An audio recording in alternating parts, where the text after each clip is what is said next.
promise. He adheres to that promise till date. Okay, but this is my perspective on that. He is wrong, respectfully. He is wrong because development of a nuclear bomb is not wrong, in my opinion. Use of the nuclear bomb without justification would be haram. I am not a scholar. I think Mr. Khomeini is a scholar. I am not a religious scholar. So, but my perspective is it would not be haram to develop a nuclear bomb, but it would be wrong to use it, without justification. Having said that, let me tell you this. We, that is, I'm referring to the Muslims of the world, are living in a place now which is literally infiltrated by the Zionists. And the only thing that Zionists do is create friction between people, amongst people, between Muslims and Christians, and so on. Okay, so if I was in Khamenei's place, I would have developed the nuclear bomb immediately when he was told not to develop it and kept it ready for use. If they had kept it ready for use, Israel would not have dared to attack now. For example, take North Korea. Why? North Korea is supposedly, everybody in the world agrees North Korea is the most repressive regime in the world, okay? Most repressive. There is no, even Russia believes it is so. But nobody touches North Korea because North Korea has nuclear weapons. So that is a deterrence that everybody needs. Like this previous speaker, this gentleman Setu said, everybody has a right to a nuclear weapon. Why? If Israel can have it, why shouldn't Iran? Why shouldn't Iraq? Why shouldn't Saudi Arabia or Turkey for that matter? Everybody has a right to nuclear weapons. Either everybody has it or nobody should have it. That's it. Al-Kagame. Hello, sir. Norm, what are you talking about? Can I respond to you? Yeah, yes, G. After that, Al-Kagame. Yeah, I'd like to respond to you anytime. Okay, Mr. Kagame, Al-Kagame. Yeah, no, I actually like what you were saying. I agree with everything you just said.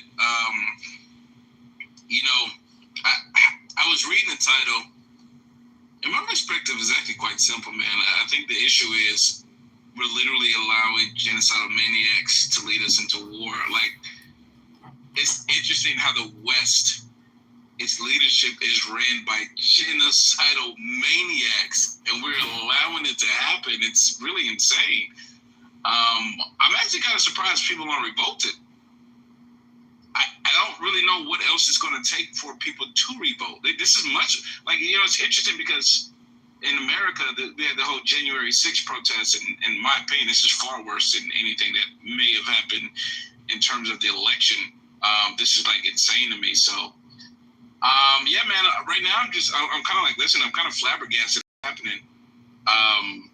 It sounds like Israel is going to lead us into World War III, and we're going to lockstep and follow Israel into it.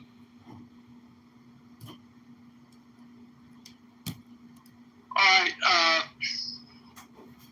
Thank you. Can I respond to that? Yes, G. Yes, G. Yeah, please. Thank you. See, you have a point, but also Iran has its own point, Ayatollah Khamenei. I'm not that level also, but I look at it different way, and I look at my own precise from military aspect and capabilities. Could be the reason why Iran doesn't need. Iran has the capability of. One, just tonight, Iran used the Fatah hypersonic for the first time. My belief, until it gets confirmed, there was a few around the nuclear facility in Israel. It's called Dimona, not direct.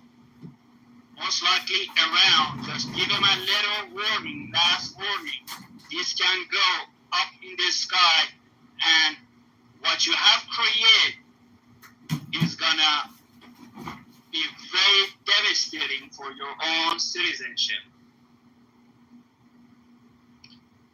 For those that think that you can have nuclear weapon and they are well protected, let me give you an example. Russia has the most out of all the countries put together. Yes, you heard me right. Put all countries around the globe put together, and still you don't have enough what Russia has. Is Russia gets hit by the Ukrainian? Yes, they get hit. Are they using it against the Ukrainian? No, they don't. That's just for deterrence. That's when you attack, they will attack you back. Okay? So that doesn't mean they cannot get hit, Russians on day and night, they get hit. As a matter of fact, they give a green light from the NATO and American members, go ahead and hit as much as you want, as far as you have. Okay? So that doesn't that's a clear evidence that Russians are not even safe. That's just for deterrence. So it could get very ugly for those countries they do have. What if get hit by missile from another country, in this case Israel? What if get a few of those missiles that Iran demonstrated tonight that show how vulnerable is Israel? By the way, go take a look at the news. What a devastating night was for Israelis. And I'm so sorry for those people that didn't take my advice to learn how to swim, because inside the government closed the border, airport, and now people, they have money, they're renting a boat, they run. But how many boats are over there? There's not much boats or tourist boat to rent or steal. So those people will stay over there and they will suffer, like I have said many times in this room. America and the rest of the gang Bibi will use every single of the Israeli people as a victim of this war, just like NATO and America used the Ukrainian as a victim of their own agenda against Russia. Same thing is happening, and who is paying the price? Bibi is hiding. Bibi most likely is not inside Israel, even inside. He took off most likely. I want y'all to stop blaming. Can y'all please stop blaming the United States? Because Donald Trump already has demanded Iran's unconditional surrender. So at this point, you can't keep putting it on the United States. The United States is absolutely involved. Wait until the F-35s will reveal and some of the spaceship will reveal also. Don't start saying that the United States has nothing to do. Every shit has happened around the globe. United States given a green light. So don't think they're very innocent. Gee, don't waste your breath. She's a small brain. Who are you calling small brain? Because I'm a patriot and I'm proud to be an American citizen. It's because your parents are related. Because my parents are what? Listen. That's not funny. I'm just saying right now, there's a lot going on. You need to stop blaming everybody except the players who are involved. Sound like their first brother and sister siblings. Yeah, because you can't attack the argument, you attack the person. So who really has the small brain? Who really has the small brain? You're just MAGA. You're not a waste. You just not the waste of the waste. Sister, what gives you the right to tell Iran to unconditionally surrender? Who the I didn't say that. Donald J. Trump said that. Trump. Who is he? Because he's looking out for Iran's best interest. Really? So he's making them surrender? Was the United States looking at Iraq's best How interest? smart are you? Was the United States looking after Iraq's best interests? When they killed a million people. Oh, because there was never any weapons of mass destruction. We have our intelligence that has I'm said... not going to do this conspiracy theory with you. It's not a conspiracy theory. Oh my God, she's dumb. I told you she's dumb. I told you her parents were related. Yeah, parents are definitely related. Directly related. Some dudes think she's the average American. Ha ha ha. Talking about people having related parents is very offensive when there's some cultures that practice that as part of their culture. Seems And like some of those cultures are in this room, so that's very offensive. Yeah, seems Look like at this you're woman. You think Muslims? That Very offensive. she is so fucking backwards, bro. Cultures. So again, that's very offensive to people. That's very offensive to I'm sorry. offend others in the room. G, is your I parents make- related? Are they brother and sister? I make my last 30 second. Can't help that point you're from out, West and Virginia, honey. I land in the 30 second. Go on, So G. Brother Fayez, my last point to you. Every country, including Iran, every nation, every country around the globe that has enriching uranium facility, atomic bomb enriching uranium facility, is vulnerable to get hit and gets out of there, and it becomes devastating for their own citizen. So as much as you can have a bomb or any technology, and at the same time, it's a very dangerous if get hit by missile or some other heavier stuff. It can leak and create a devastation. So Israel is included. So if they want to want to go forward, Israel is going to be target number one. What other countries has? They want to get the next one target, so be it. They're going to be. Same thing, Russian had that fear with Ukraine. Yeah, They were about to Finland get and hit. And Switzerland. yes, Montenegro, those are very exact. They're very vulnerable sites. And No, I get what you're saying. Yeah. And I think we all can see that. I think we all can see that Israel is definitely trying to take land. Take land. They really are. Next it's going to be Egypt. Next it's going to be Saudi Arabia. No, Israel. You love these conspiracies. No, Israel will not rest. See, I mentioned this earlier. Just a week ago, they had a conference in Israel. The cabinet ministers participated in just before the Israel started the attack to Iran. I think 2 days before that, probably on the 11th or 12th of this month. They had a conference in Israel. It was allowed, media was allowed, so it was reported widely, in which all the ministers from Netanyahu's cabinet participated, and some of the American senators and other AIPAC poodles participated in that. And they moved a resolution in that meeting, in that conference, saying that West Bank and Gaza should be annexed immediately. So that was the first point. And the second point was made by their heritage minister, Eliyahu. He said that at the same time, we should, as soon as we annex Gaza and West Bank, our next target should be to annex the entirety of Lebanon and Syria, because Lebanon and Syria, parts of Lebanon and parts of Syria are part of the Holy Land or the Eretz Israel. Therefore, we will have to immediately move a resolution to annex Lebanon and Syria. And if you study the report, there's a guy called Avi Lapkin, Evilapkin. Avi Lapkin is a American Israeli citizen. He also has a small extremist party. He runs a political party in Israel. Okay, he has never won an election, but he's very influential with the Zionist Christians who support the expansion of Israel in the United States. Okay, he has a report. He has published a report in which he says that as per Genesis 15, I have to admit here that I don't know what Genesis 15 says. I'm just saying what he said.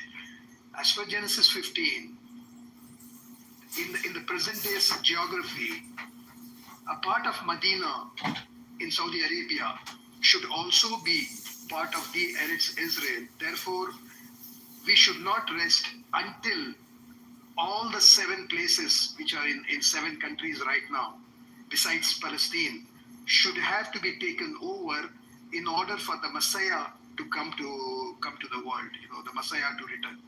Okay, and he says Medina is part of that, and he quotes Genesis 15. And like I said, I don't know that much about Genesis, what Genesis 15 says. So they are not going to stop until the so-called Eretz Israel is created. So that means we are looking at instability in the Middle East for the next 50 years or maybe even 100 years. Our children and their children and probably even their children, our great grandchildren will also be facing the same kind of turmoil that we are facing today.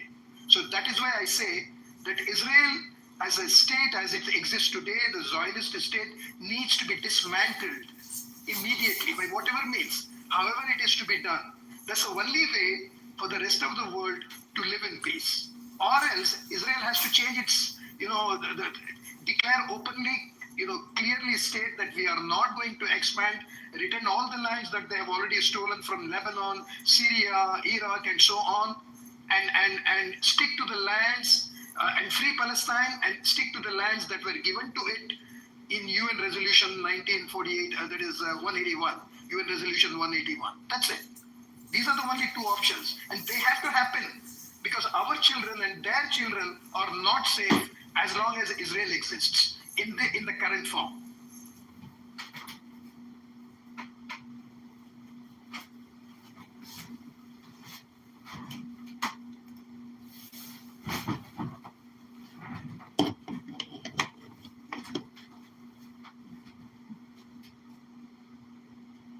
Wednesday, where do you get all these conspiracies? Do you watch YouTube or something? Oh my God, another woman obsessed with me. What's the conspiracy theory that she mentioned? And she's mentioned a couple of them now. Yeah, which one are you referring to? I said Iraq, that there was never any weapons of mass destruction. Give her an answer. Give her Is a that a chance. conspiracy No, theory? give her a chance to answer. What conspiracy theories? What? She's saying that Israel is going to go after Egypt and all these other places. Why is that a They conspiracy say theory? it themselves. Yeah, Why is that a Israel. conspiracy theory? That, It's unfounded. yeah. Do you want me to show you a video of the former finance minister talking about it publicly? The literature. Sorry? Can you read? I would rather read the literature. You could see the guy actually saying it, but yeah, there is literature about But it. AI nowadays, I don't know what to trust. I That's not AI. prefer something that's pen and paper. Okay, pen and paper. You can read about scripture saying we're coming after Damascus next. Not on a computer because AI can also write stuff on computers. Yeah, Exactly. But I appreciate that. Yeah, Israel has never denied this, by the way. This is why Israel does not define its borders. Because it's an expansionist power. So is this like an Israel hate space or something? No, it's a realistic space. Okay. Yeah. Does Israel define its borders?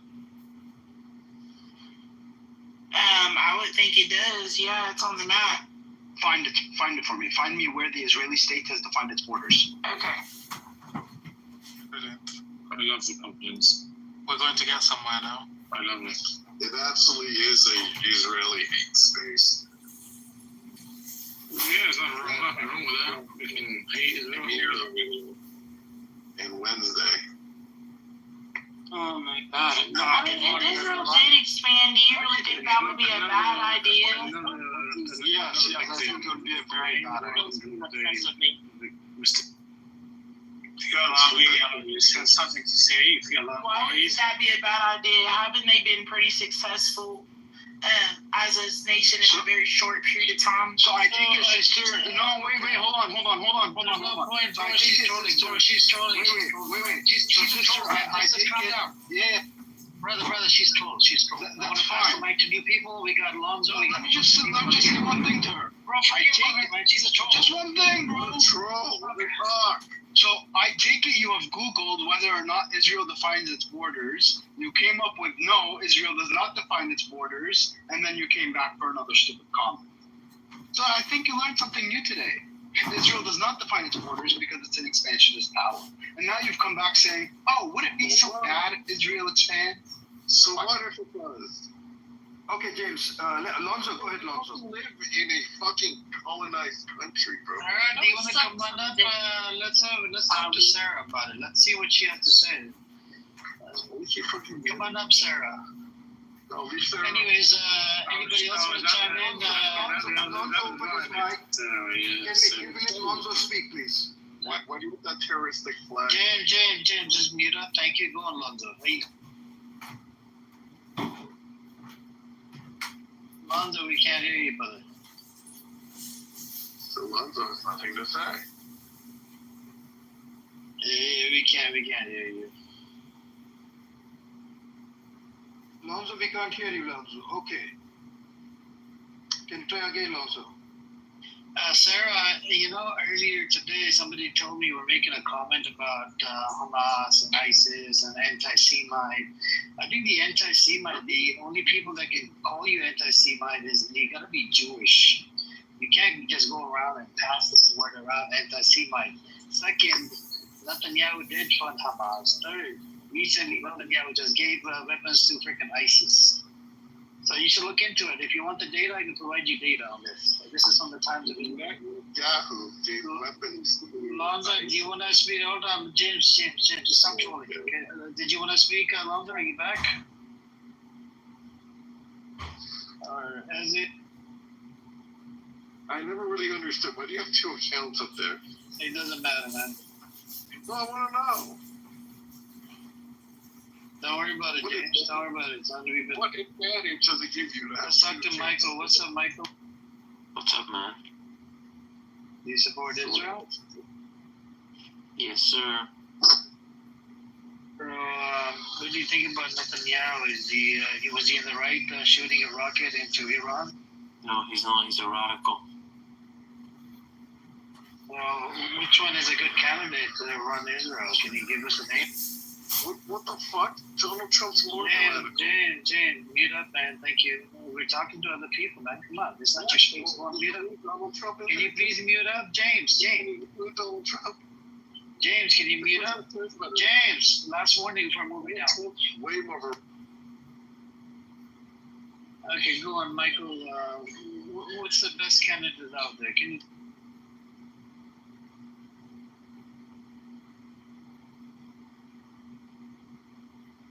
Come on, Michael, no response. Yeah, I'm here. Just one sec, sorry. Are you looking it up? You're asking Google Baba? She's your fucking friends, your boss. Why are you insulting As it, did you, because, you just gave up on this. Anyways, as it, did you want to chime in?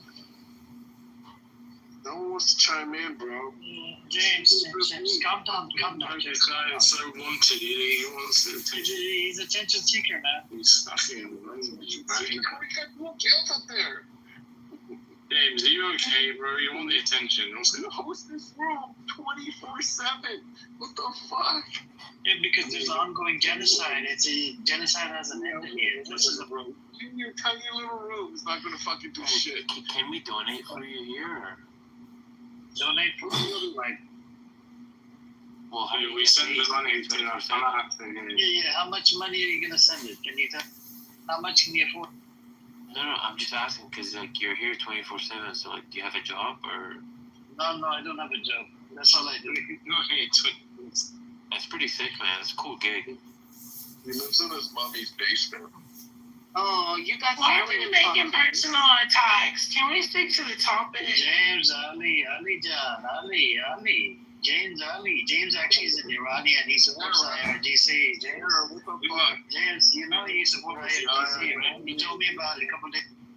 Come on, the Muslim community doesn't support you. No, you're not Muslim. You're Catholic. Of course I'm not Muslim. You are, Wait, though. did you think sister is a transgender woman? No, I think Amir is a transgender woman named Sarah. Oh, you're so Wow. stupid. I'm sick of the personal attacks. Honey, you gotta come stronger than that. I was asking a question because Israel does define its border where it has peace treaties. I want to say that. Girl, you just you know. It took us long enough to use ChatGPT to get the answer. Yeah, well, I did look it up. I researched instead of talking on the side of my neck like Wednesday. And what is your fine? Conspiracy theories I saw on And YouTube. does it define its borders? My neck, okay? And my does it define its parents are borders? related, Kuyuk. Yeah, so it doesn't define its borders. It has armistice lines, which it breaks every now and then, like it broke with Syria as soon as the Syrian government changed, right? So those aren't borders. So it does not define its borders. Thank you. How many times did America break its borders with Mexico? I don't give a shit. What the fuck? You're living in America. I'm not living in America. James, America just goes in there. I'm not living in America. But wait, hold on. Just because America does something, does that mean it's justified? America nukes Japan. Does that mean Iran can nuke Israel? You're benefiting. I'm Canadian, not American. But regardless, two wrongs don't make a right. Same shit. But you're benefiting from the colonization. Go back to your home country, bitch. I would like to, but these Europeans colonized my home country. They bombed the shit out of my country, so I had to come here. Syria? Yeah, Syria. Oh, fuck. No, I hear things are back to your country. Bro, I hear things are compensating. I hear things are getting better in Iran. Why don't you go back? No, I don't want to. Hey, I have a serious Okay. I have a serious question. Nobody can answer it for me. I feel like you're gonna troll. No, I'm not. Can I? What's your question? Okay, just go I'll ahead. wait. Listen, I just joined. I'll wait, but like, let me know when I can ask my question. I'll wait for you guys though, because I just joined. Measure dissipations. It's eyes. Okay. So I'll ask after the first guy. So Iran has fired 25 missiles, right? Do you guys think that they will take over Israel? Take over, man.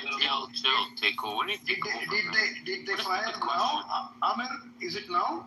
Yeah, I mean, it was latest news. It said they shot about 25 rockets earlier today. That's the objective. You think What they need to do is give one rocket to each of the West Bank settlements. Say Israel. They just fucking keep on going after Tel Aviv. No, just keep going after the settlements. Just keep blowing up those West Bank settlements. They're illegal anyway, so just keep blowing them up. Fucking get rid of all Zionists. Yes. They are illegal. They are not illegal. trying to get rid of all They're illegal buildings. They are illegal though. Those are illegal settlements. They're illegal. Get rid of them. Burn, baby, burn. They're retaliating. If you think the objective here is to take over the region, that's absolutely fucking crazy. Yo, Sarah, what's your number? That is crazy. Are you out of your fucking mind?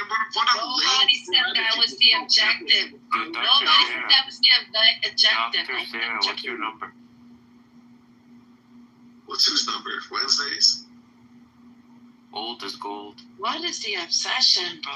Like, I don't know, man. Cause you're jealous, What is bitch. you obsessed with? I have no idea.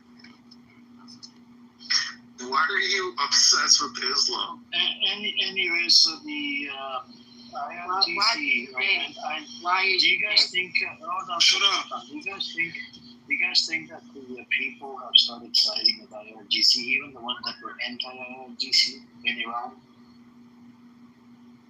After the attack, after they saw the amount of civilians at that. I mean, honestly, how do you make your living?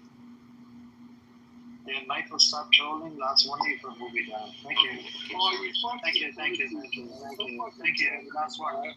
Thank you. Can I ask my question? I think you know Michael. I think Michael's one of your trolls. Let's give the mic to Just, please. Yeah, Go ahead, Just. I don't want to be rude because I'm new, but like, okay, so I've been doing a lot of research lately, and everybody, like, listen, we all have to take this thing seriously because World War III can start. But my real question is regarding Netanyahu, right? Does Netanyahu have a Yahoo account or a Gmail? You're such a stupid corny man. Netanyahu at That's funny. We needed the comical relief. Thank you, Jess. Thank you. That was such a crap. And the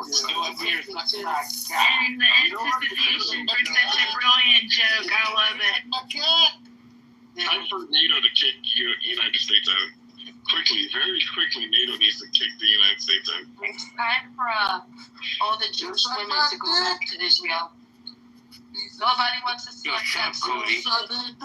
Wednesday, shut the fuck up. It's never been more vulnerable to a terrorist attack than it is currently. Wednesday, Hawass Wednesday. Wesley, how old were you when 9/11 Cállate happened? la boca, pendeja sucia.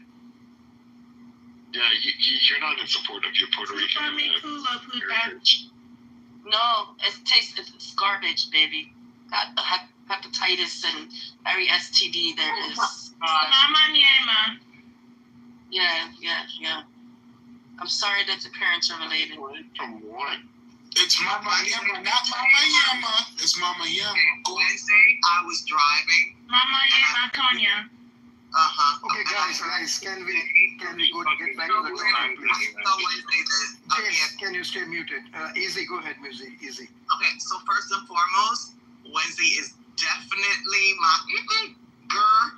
Don't get no big girl. Because when you said her father was her brother too, that shit almost made me have an accident. I swear I was driving. I was like, oh my God, I can't even come on mic. But that was hilarious, number one.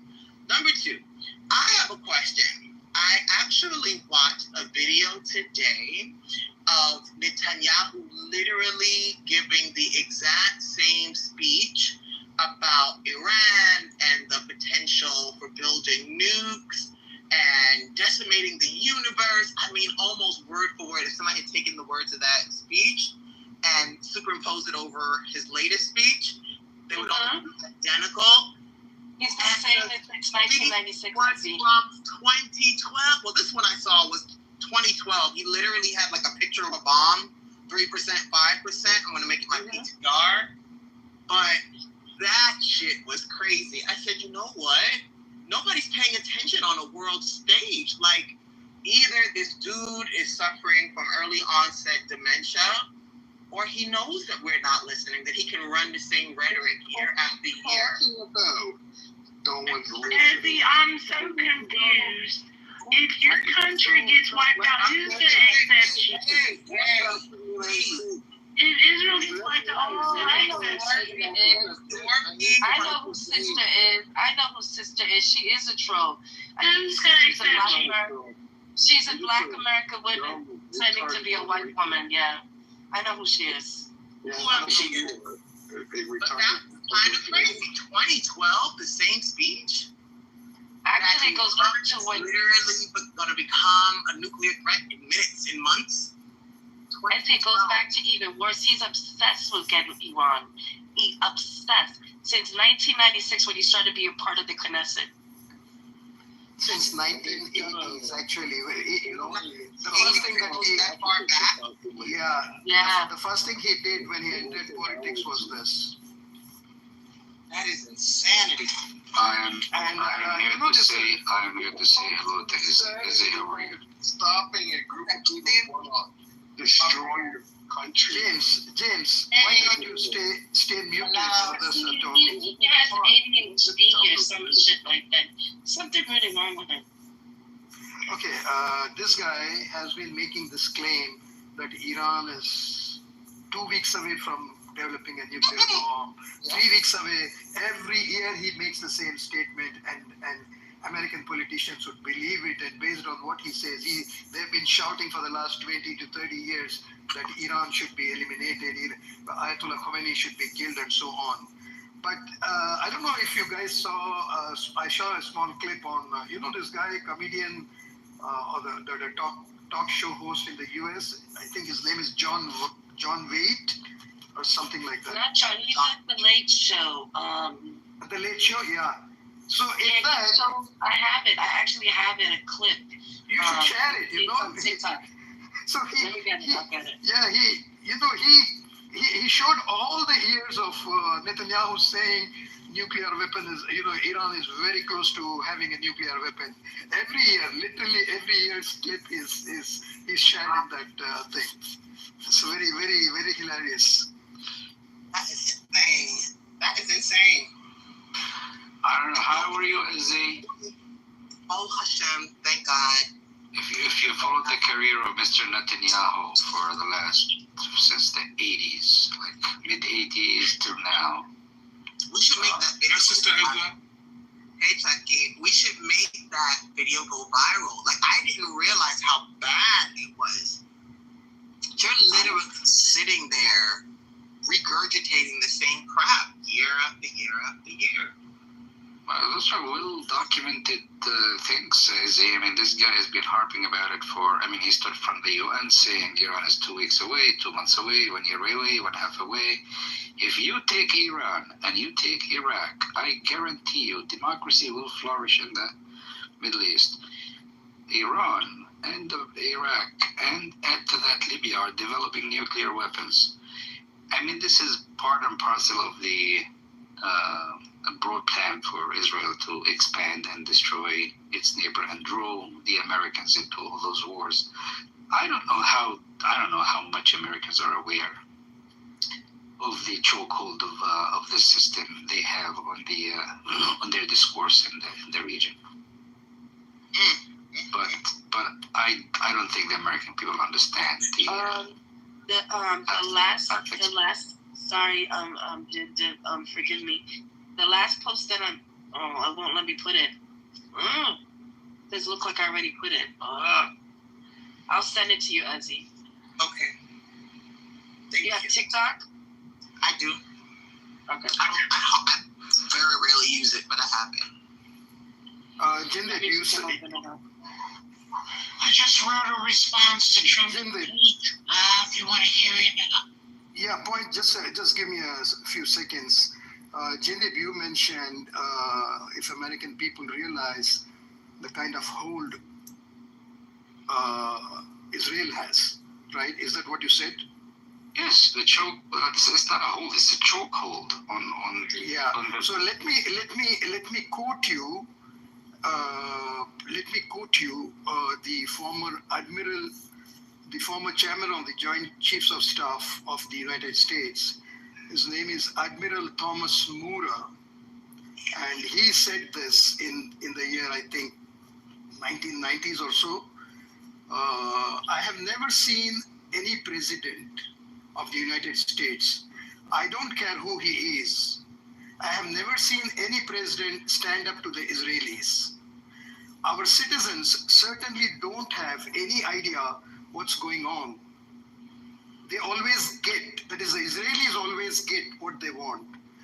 They know what is going on all the time. If the American people understood what a grip Israelis have got on our politicians, they would rise up in arms. This was Admiral Thomas Moorer, M-O-O-R-E-R, former chairman of the Joint Chiefs of Staff. Let me also read you another quote. This is by Miss Ann Lewis. Ann Lewis was the former White House Communications Director for Bill Clinton. And she said it matter-of-factly in a press meet. The primary role of the President of the United States is to support the decisions made in Israel. Let me read it again if it did not, let it sink in. The primary role of the President of the United States is to support the decisions made in Israel. That's it. But don't the American people, the freedom-loving people of America, don't they feel perplexing that? We have no freedom, Ginger. We have no freedom. Yes, you do. I mean, you love freedom. You breathe freedom on a daily basis. We're gonna have to revolt. But aren't they perplexed by this stuff, or they're just not informed? No, and why is it they have such a chokehold on their politicians? I mean, I watch some senators who are like, I don't know, they're like massaging the balls of those Zionists, and they just carry on with their agenda with no shame whatsoever. Is it because of a few dollars they throw their way and they have them elected, or they keep them in office? I don't understand it. It's perplexing. It's It's not that complicated. It's not that much to understand. Pick a politician and I'll tell you how much funding they get a year from APAC. Just pick one. Let's go down the list. It's real simple. Well, that part I understand, but how? I mean, why would an American politician sell themselves so cheap to serve not the interest of their country, but is it because they make money from arms? Is it? I don't understand. I don't get it. It's because they sold out and they don't like Muslims. There you go. I don't think about this Muslims. I just don't. No, they don't. Listen, something else is going. I've lived in America for all my life. The way they brainwash us to hate Muslims, it starts very young. Very young. All right, I have a response to Trump's tweet. You want to hear it? Sure. So, Trump tweeted to the Supreme Leader of Iran. So here's Iran's response from me to Trump. Dear Mr. Trump, thank you for your recent death threats. I don't think they're funny. However, be advised when you say you know where I am. Well, I know where you are, and BB is, and I know where your children are. BB's kids are in Miami, and Trump, you know what's up. Thank you so much for writing to me, you stupid ass Zionist supporter. Okay, and then it ends, the Supreme Leader.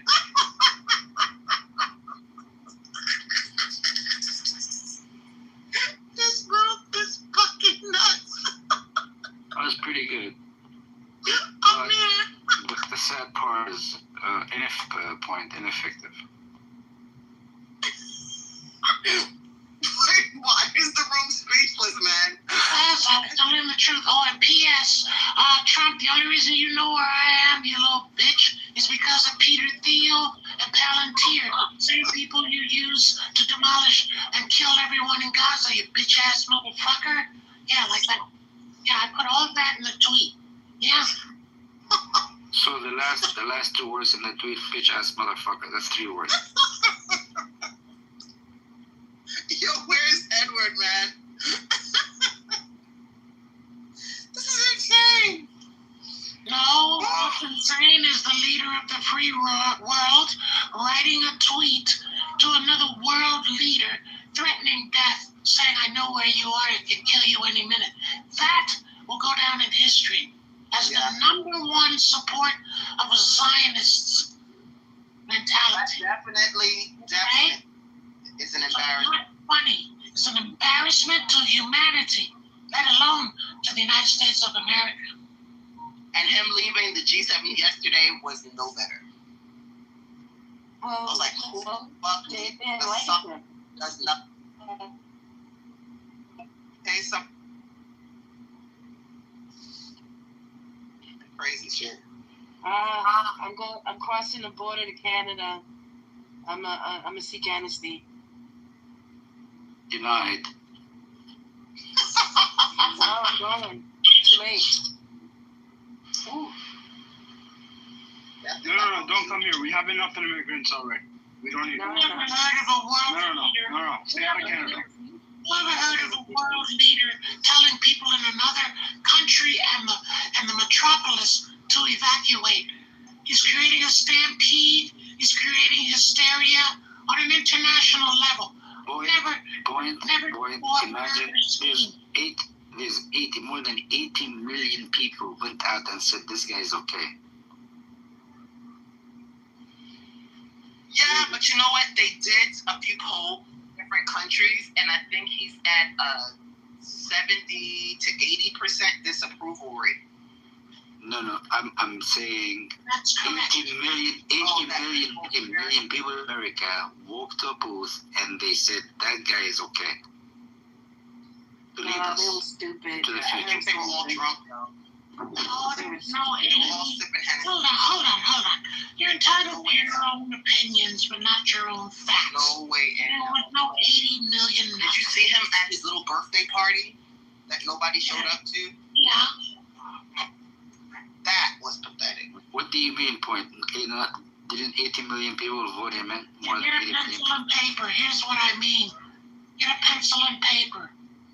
31.78% voted for Trump. write it down. 30.84 voted for Harris. 1.06 voted third party, and 36.32% did not vote because of Gaza. Okay. Get it right, motherfuckers. Yeah, I understand, but that 30 something, how many people is that? About 330 million. You do the math. So 30% of the the voting age, let's say 150. It's not 80%. It's not 80. It's not 80 What million. she's basically saying is that because individuals abstained, it didn't help. And I believe that too. Not even gonna lie. I believe it too. I That's think the it's same thing that happened. Kamala lost. Yeah, that's why we all know that's why she lost. Yeah. Mainstream media won't tell you that. Mainstream media is owned by the Zionists. CNN won't tell you that. Harvard is trying to tell you that. Yale and Princeton, but they're trying to silence them. Why do you think? Oh, because of fucking Columbia. What went down there? Go pay attention. Point. Don't mention Palestine. We're gonna silence it. We're gonna take your future. We're gonna take your prospects for a job. Oh yeah, they threatened the students. Oh yeah, the Zionists did that. Oh yeah, they did that in your fucking faces. So it's not a joke. It's not a joke. And what was even more embarrassing is that Colombia has more European Jews in a little bit who have leanings towards Israel, and their children and the students didn't exactly behave in a way that they thought was becoming to their leadership.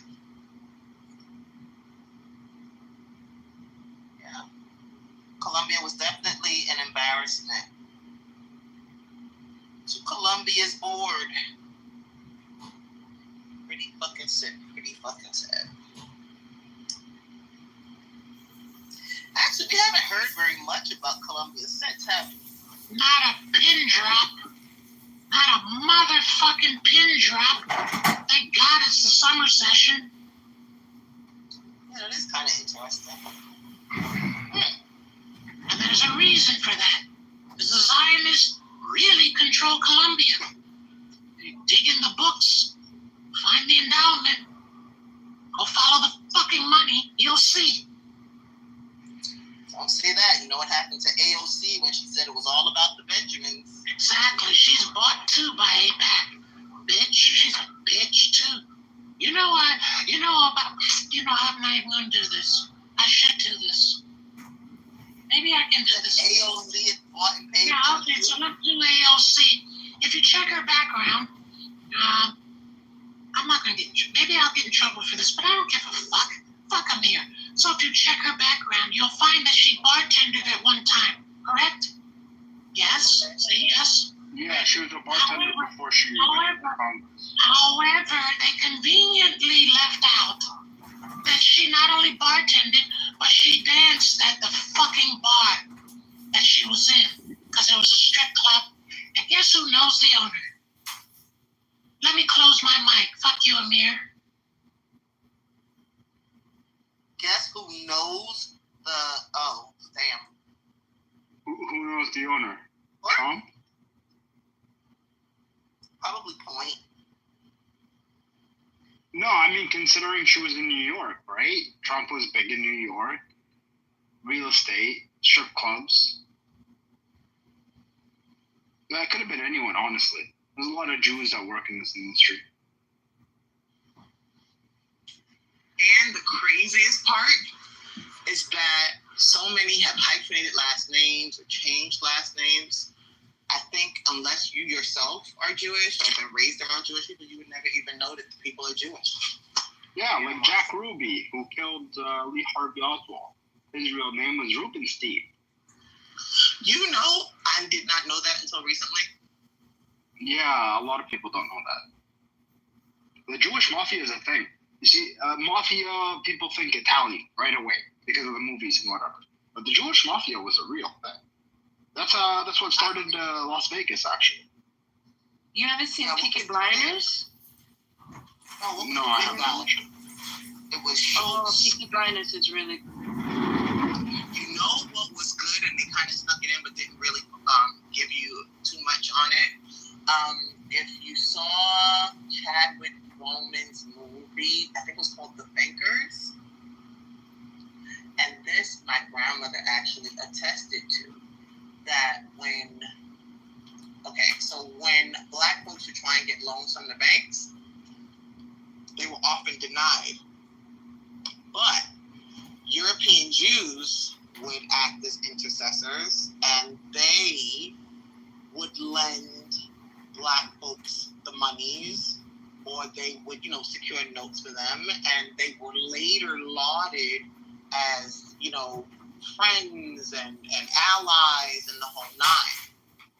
But if you speak to old school Black folks who have nothing to gain or lose from telling the truth, they will tell you that, oh yeah, the Jew man, they would call him sadly, the Jew man would come in and he would help baby, but he was going to charge us upwards of 20 to 30% more in interest. But what choice did we have? I had an elder talk about a European Jewish merchant who would come through the black neighborhood and sell these really, really, really beautiful dresses, very well made, very well tailored. But he had a car that he would sell it, when Jay-Z talks about they would sell stuff on credit.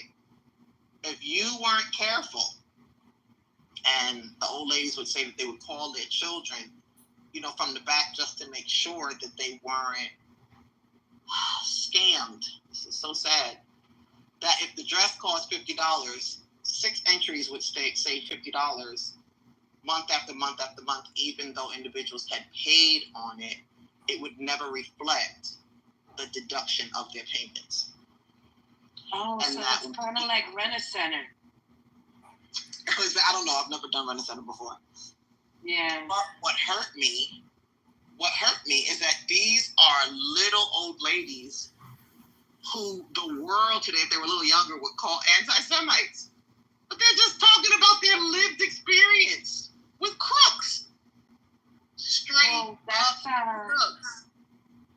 You bringing that up about the Black community and the Jewish community, they also lend to historic Black colleges too, and they'll tell you, oh yeah, we're the only ones that lend money to historic Black colleges, but they don't tell how much interest they charge, and of course they're gonna go to them because no one else was loaning them money to start their Black college, right? They weren't allowed to go to regular colleges, like to a college that like Harvard or anything, so they created their own. How much interest they charge? You know what's frightening? I think I'm really going to do this. It's not even a joke. I think I really need to sit down with elders, with Muslims, with different people from different backgrounds, and just ask them to speak about their lived experiences. You know why? Because as a Jewish person, as someone born and raised within Jewish community spaces, there are things that I can put my hand to a Tanakh and say I experienced, that I watched other people experience. And many of those things would create the balance that's needed to talk about what's really happening and what really happened. Like that, as opposed to what people are pretending. It's like, you want to talk about somebody who literally wants a girl. Was that Point's real voice? What? Someone who had a hot mic. That was Point's hot mic, and that was her real voice. No. Point always uses his real voice. That was his manly voice. Yeah, I heard that too. Oh my God! I heard that too. Was a manly voice. First of all, mind your business. Get out of my living room because there's people listening to you. Second of all, Jen did 2 things. Number one, AOC, can you stay muted? I didn't interrupt any of you. So number one, Jen did AOC. Yeah, you can laugh on mute. AOC is she not only was a bartender, but she was also a dancer. Yeah. Repeat that already. You already said that. Something saying and the second thing Yeah, shut up. Second thing is, if you want to know about the Jewish mafia, someone mentioned that it is still in existence, and you can watch a movie called Naked Singularity, and they'll show you who's moving the heroin.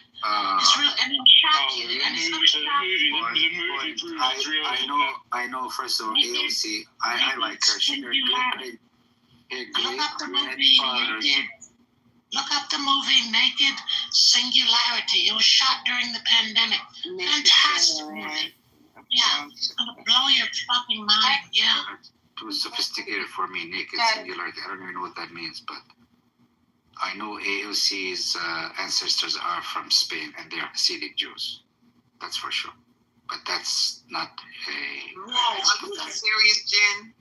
Yes, I am. Wait. Let me make sure I'm clear on it. Yes, she has Jewish blood. Yeah, she's a Jew. Yeah. I'm not putting that as in any negative way. I mean, I don't know much about her politics, and she's from New York, and yeah, so she does that a bunch. So what? It was like a Bernieite at some point. Yeah, you know Bernie Sanders is a Jew too, right? Well, I know Bernie Sanders is Jewish, and he kind of flip-flops every now and then too. It took him a long time, which I'm never going to forgive him for, to come out and denounce what was happening in Gaza. And then, like, once he finally did it was after it was, like months and months in, you know what I mean? But I didn't know that about AOC. That's some deep shit right there. Sanders, I mean, he did speak up. He's got, I mean, I know his influence is marginal in American politics now because he was sidelined by the Democrats and he was just marginalized. But he's been speaking up. I mean, I haven't seen. No, lately, I'm saying what I was saying is that I expected him to come out the gate, and he was criticized heavily for not saying what he needed to say earlier. Again, I'm not saying whether that makes him good or bad or ugly, but at the end of the day, it really would have been nice. How much does he get from AIPAC, and how much does AOC get from AIPAC? Does anyone know? I have no idea. I'm not sure if AIPAC. I've never had any idea. How come you don't know these things? Why don't you go look at it? I didn't know you got anything. I'm gonna sound like Ted Cruz saying, I don't know how many people live in Iran. Yeah, you never know anything. Why don't you go look it up and come back and tell me? I'm not gonna look up anything. That's like so you support the Zionists? Yes, you don't want to know. That's a waste of my time. You don't want to know. That's what Zionists say. Yeah, it's a waste of my time. Yeah, you guys are undercover. Why do you have to be so antagonistic? Why can't you just bring the information to the table? Would it hurt? Do I fucking work here? I don't fucking work here. Shannon, start paying points for her. Yes, you do. Work here. Yes, you do work here. Come on, $5 a piece, guys. It's not that much. Don't be cheap. No. But for somebody who doesn't bring anything, here. Shit, I don't work here. I don't have to bring my lunch. Yeah, we can employ you. How much? Well, we're each going to pitch in $5. It's your job to convince people to pitch in $5. The more people you can convince, the more you're going to get. Sorry, I don't bring shit here. Fuck you all. Go look it up. Bernie Sanders gets approximately, go fill in the blank. AOC gets, it's all online. It's public information. How the fuck you don't know what I'm telling you? That's why they're not speaking out about Gaza. That's why Harvard, Yale, and Princeton are fighting so hard. That's why AOC gets funding from AIPAC point. No, you tell me. I don't know shit. My chickens need feed, and I can't get feed. How do I go about solving that problem? You guys don't care about the kids in Gaza. You just want to be on Clubhouse.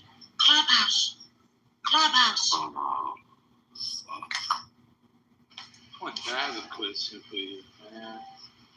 Woo! Hold on a second. Let me get some lemonade, then I'll answer your question. But go ahead, I'll listen. Okay, so it would really be interesting to find out who gets what from who in real time. Well, go look it up. He said he had a question. Why are you interrupting? Yeah. This is related to you. The point, like historically, when empires bankrupt, they throw Jews out, so all their debts disappear. Do you think that these KKK guys, MAGA people, are throwing Jews under bus because they're going bankrupt? Think about it. Right now, if they gather all the Jews and kill them, nobody cares because of anti-Semitic that Jews have created. Do you see any pattern here that like U.S. is going bankrupt and they're kind of, and I Jews mean, are what just they're like describing always sounds very, very much like Nazi Germany. Who was the question for? Who was the question for?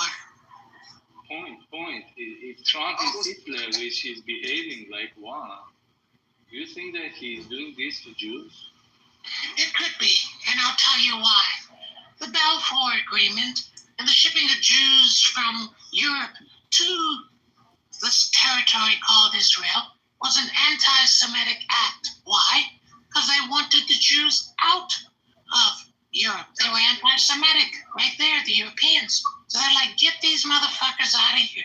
So initially, anti-Semitism started from the writers of the Balfour Agreement, from the people that shipped those people to Israel. That was all anti-Semitic. I don't know if you know that.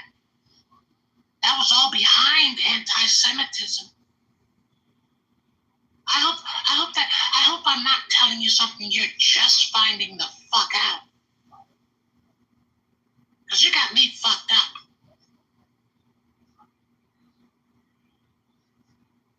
If you are a Jew in the United States, be careful who you are trusting. I know you are careful, but be very careful. And yes, the American economy is upside down. If you saw the reports this morning, retail is down negative 0.9%. I repeat, negative 0. It wasn't even that low during the fucking pandemic. All right? And so Japan has trillions of U.S. bonds, and so does China. So you're correct. America's fearful right now because if China or Japan sells its bonds, it's a wrap. Immediate recession, depression, the whole economy turns upside down because it's already upside down already due to the tariffs, which have not been settled till now, up to now. So yeah, there is some potential in what you're thinking, Wei-Fan. But why don't you elaborate more for those that don't have a fucking clue what we're talking about? ICE is getting militarized. They are going around gathering people, and people are angry because they're gathering Hispanic. If they start gathering Jews, everybody's like, hey, yeah, go ICE. Go ICE. And then they are starting a war in Middle East. Everybody's blaming Jews for that.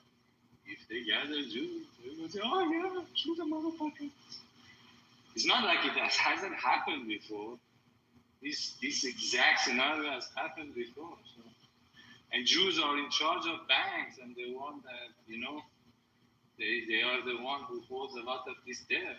If you throw them out, a lot of debts disappear. Everybody has it. It's possible because the American Federal Reserve, which most Americans don't even understand, is controlled by Zionists. We know this. The Rothschilds, et cetera, et cetera, et cetera. Whole banking industry. So yeah, America's held hostage by that. So I don't know. Seems to be working out just fine for them. Meanwhile, the American populace is fucking clueless. Fucking clueless.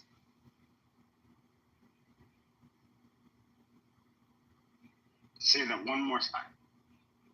Fucking clueless. All right. See, who is smarter than Jews? Racists. Racist people are smarter than Jews, so. And they always win. So do you think Trump is a racist? No. Trump is my darling. No, he's not racist. He hates actually white people. Well, I think Trump is going to invade Israel and Iran, take over both, and build hotels all through Iran and Israel. That's what I believe is going to happen. Remember, he said he would just take Gaza. Well, the only way you're going to just take Gaza, motherfucker, you're going to take all of Israel and invade it and say it's an American territory. Then you're going to, but before you do that, you're going to allow Netanyahu to use Palantir and blow away the whole Iranian regime. Oh, yeah. That's what Trump said. Trump said he gave it away when he said, oh, something bigger is what he's working on. So he's going to take Israel, he's going to take Iran. That's what I believe. Point, why do you think the Holocaust really started, and why did Hitler target Jews?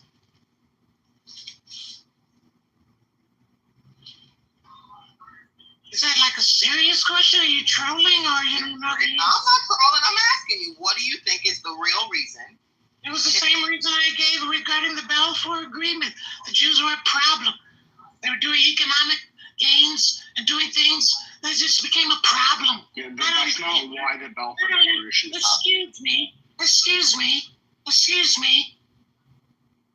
They were creating a problem to other people, or what people construed as a problem in terms of how they operated, how they did business, etc., right? Good, bad, or ugly. It was a problem. So then they were pushed to the side. More financial than it was anti-Semitic. Yeah, I just said it was financial. I said business, how they did business. All right? Then people became jealous of how they did business. So that's why it became a problem. All right? Jealous of how they did business? Oh, God. Can I let a rabbi answer that question for you? Go ahead, Rabbi. Yeah, I'm just going to find it real quick. I don't even understand the question. You don't know what went down then? Oh, no. I have a very, very strong idea. I had someone actually tell me, an old German Jewish person tell me that Kristallnacht was more about burning financial books than it was about burning Jewish books. Of course. Who knows the first two laws that Hitler implemented? Hitler, Yimach Shemo V'Zichro, first two laws that Hitler implemented that not only Rabbi Mizrahi. Not only no, Rabbi Yaron everybody else for the rest of history, but also made what's called until this day the biggest financial miracle in history. Who knows the first two laws? Before the Nuremberg laws. Didn't have them, but years before it. Hitler first comes into power. What's the first two laws? Okay, I'll save you the time. Rule number one. No more pornography. No more homosexuality. None of that garbage. Not allowed. Berlin, in the 30s, in the 20s, was the Sodom and Gomorrah of the day. They were the Las Vegas of the day. They were the Sodom and Gomorrah of the day. Homosexuality, pornography, all the bestiality, all the garbage of the world, that was the capital of the world. He outlawed it. You're no longer allowed, closed all the bars, all the gay clubs, all the production, which were all run by Jewish people. Unfortunately. Damn. Second rule. What's the second rule? Second rule was you're not allowed to charge interest. No more interest. Now you would think, why? What does he care about interest? Well, because all the people that had the money, that let the money out, were Jews. He didn't like it. You said? Got it? That's correct. So, that created, that created a lot of jealousy and that's when they began to separate, create ghettos, so on, and then ultimately, after the Holocaust, etc., which it all led up to that, and then after that, then it was okay. Let's get rid of these people; they're a problem. And it was other European countries that were in on the plan. It was anti-Semitic plan, right? So don't be fooled. You know, read what you read, but think for yourself. Learn to think for yourself. So how were Jews a part of the Nazi Party initially? How'd that work out? People are divided. People are easy to influence. And so, I'll give an example. Look at Iran right now. Didn't you see they caught almost 8 Mossad agents, right?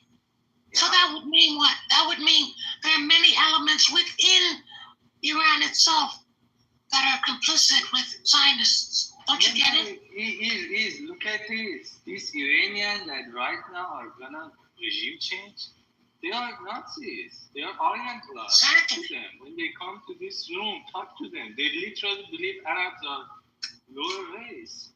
They are Aryan Nazis. Wait, say that again. They believe that. Say it again. That Iranians are what?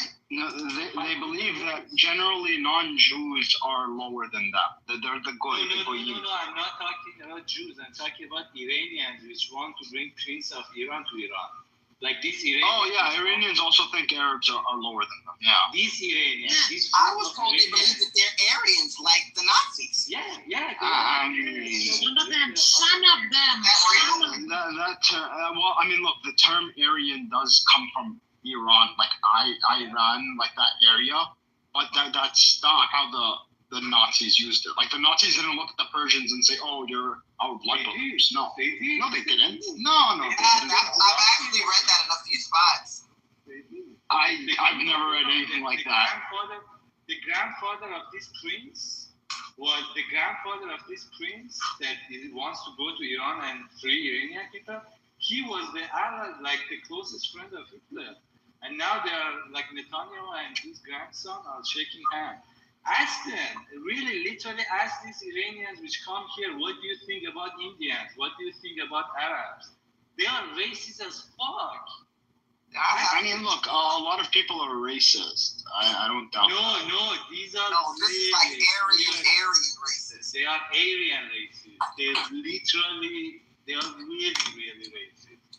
Ask them, and now they are aligned with Jews in Israel. They are some of them. Don't say all. It's not all of them. I actually have a question. So if you did a survey in America today to say high school, I don't know, like let's say 18-year-olds or young adults, and you ask them to put Iran on the map, what do you think the percentage of? They can't. Did you say they can't? I taught middle end. No geography at all. None. I went to school with Iranians in America. So after the fall of the Shah, so I know all about Iran and Persia and the Holocaust and 1948 shipment of people to Israel, all of that. So I don't know what to tell you. In fact, students in Nigeria.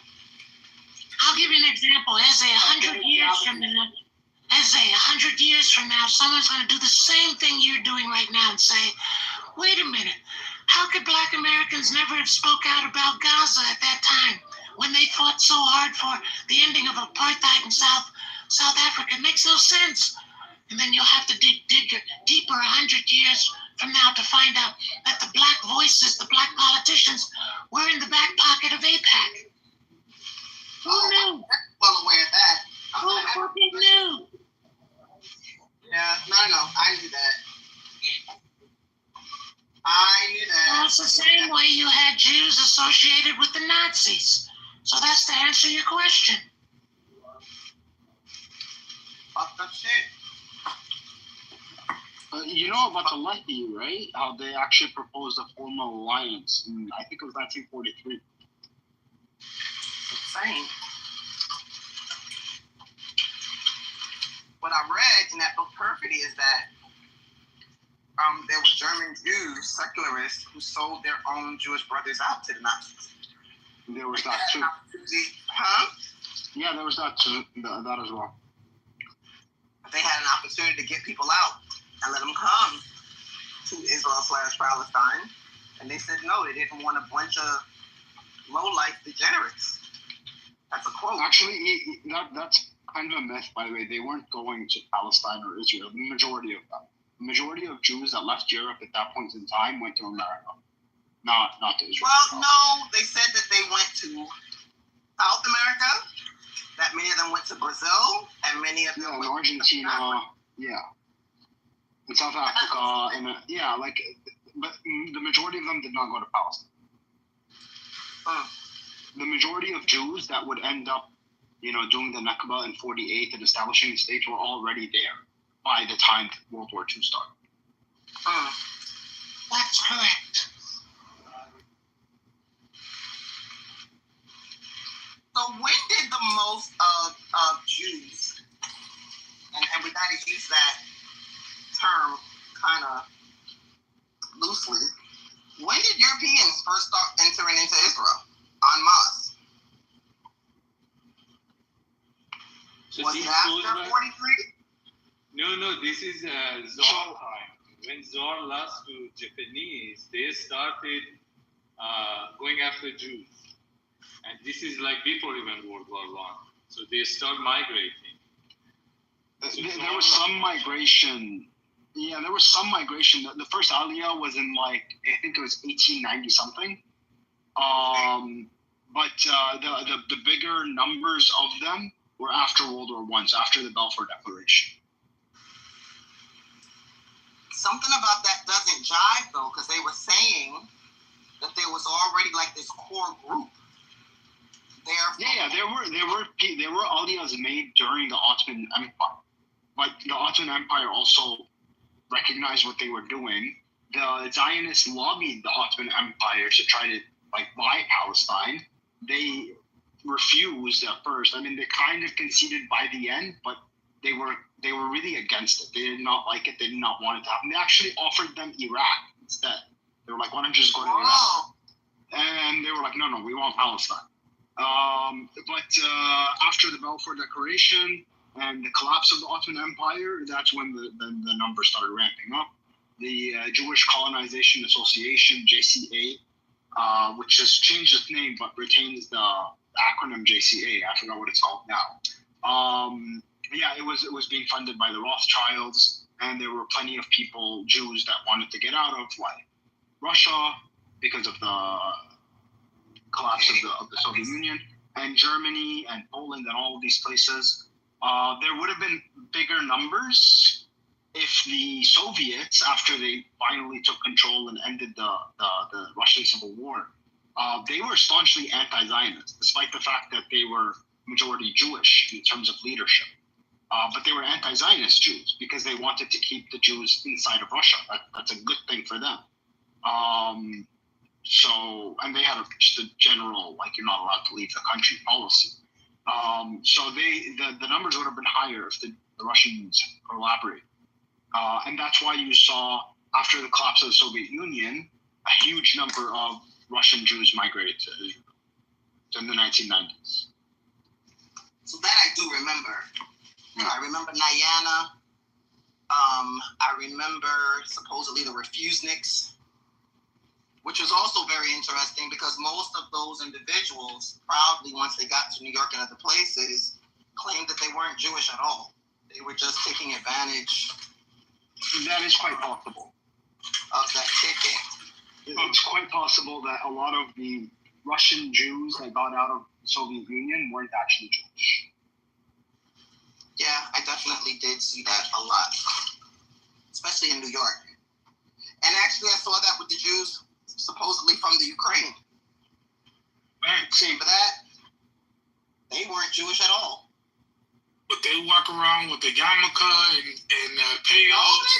No, they walk around with fur coats and benefits, but nope, no Shabbat, no kosher food. I would watch them eat pork. I used to see them at JFK, man, at Terminal 2. They used to tuck in their payouts. They used to put a baseball cap over there. Yeah. And they used to tuck in their ZT and go get a cheeseburger at Wendy's. No, Russians are gangster. When they got here, they were like, fuck Judaism. Fuck the bullshit. I don't have anything to do with it. They literally, and that was another thing, most of them weren't even circumcised. They came with flapping foreskins. That's crazy.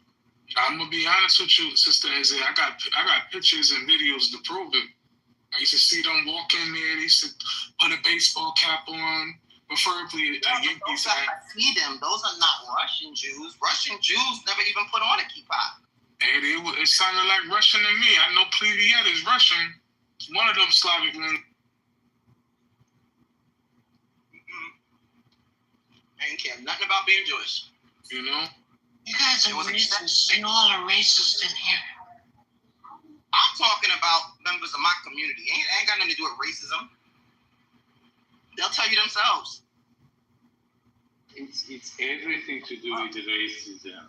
If you really want to know anti-Semitic, like you can go a little back in, I think 19th century, half of like 1850, there is a European spring. Like for example, there was Arab Spring that suddenly all countries went to revolution. So there is a 1 year that many countries in Europe like suddenly become free. And it's because of potato. There is a potato disease and hunger comes and people, we want freedom, we don't have potato. So after that, they have to create an idea, okay, we keep out the kings, what should we do? So the French came up with the idea of nationalism, and it's called scientific race theory. They created literally a theory, a race theory to create nations. And that is the basis of all racist people. They go back there and then they say, in order to have a nation, we need to have a race. And then they say, okay, if we have race, so why not our race is better than other race? And then it's all about racism. Anti-Semitism is basically a racist idea. Jews are a lower race. That's a bunch of bullshit. That's built on a fallacy. No, read, these are actual history. What I told you. Freedom is a result of potato. That's why I call myself a potato. That's the exact reason we have potato is because we have the reason we have freedom is because of the potato. There are rumors going around that Iran actually tested did a nuclear test, some kind underground nuclear test, like yesterday. They did some what? Nuclear test. Yeah, I think I read something like that this morning too. Are you talking about like these things that they're doing? These missiles that they're firing is just kind of No. What is called a cold test, which is like the preparation to assemble a bomb or something. No, that's not what I was talking about. Yeah. Well, They were actually, saying that's a good question. fired are like the calm before the storm. Well, this is a good question. So, if Iran woke up tomorrow morning and then Iran is declared it has a, what do you think? If Iran declares they have a nuclear bomb, they should have announced that No, I'm just saying, like if they announce it tomorrow. I don't really know. I don't know. I'm not sure. I think I don't.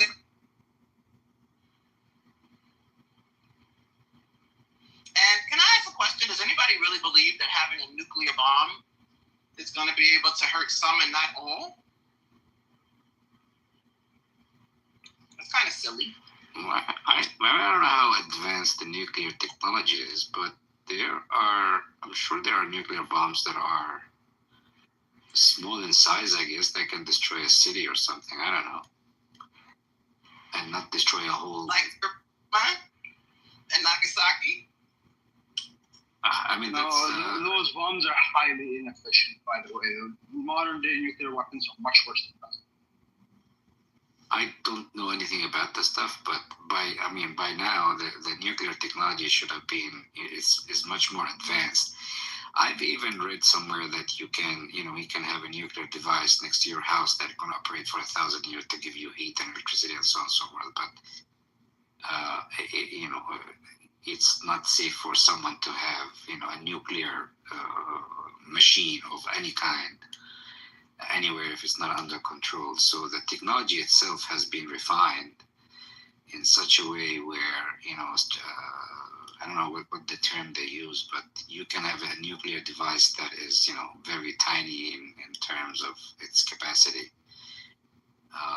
but they can also be extremely devastating for large swaths of land and areas. I'm not sure, but I would assume that the technology itself has been refined over the years. I was just talking about containment.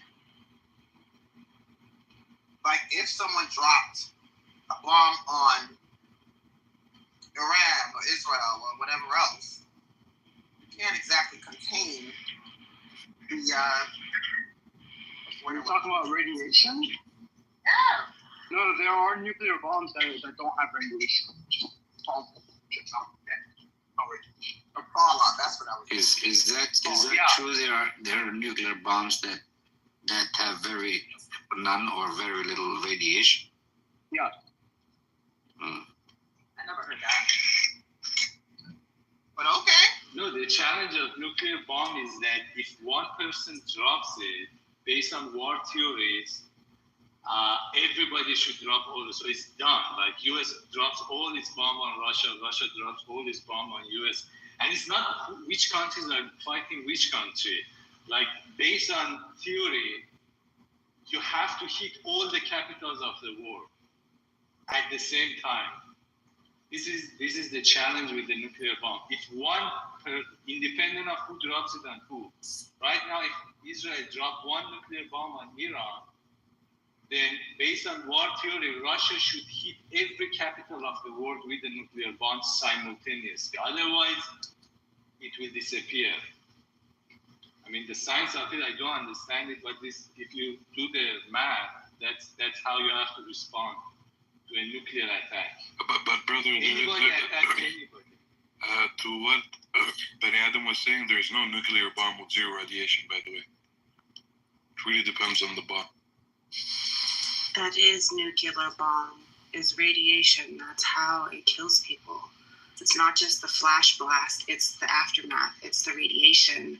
It's, the rain was killing people days and weeks after. Sorry, I can't focus, but Eze's right. What happened in Vietnam, what have they tested on since then? So how advanced is this? Unless they have proof. Dying of cancer today. Exactly. I mean, if you look at US, let's just look at US. All the children that's parents were, murdered, we'll just say that, during Vietnam, they all came here.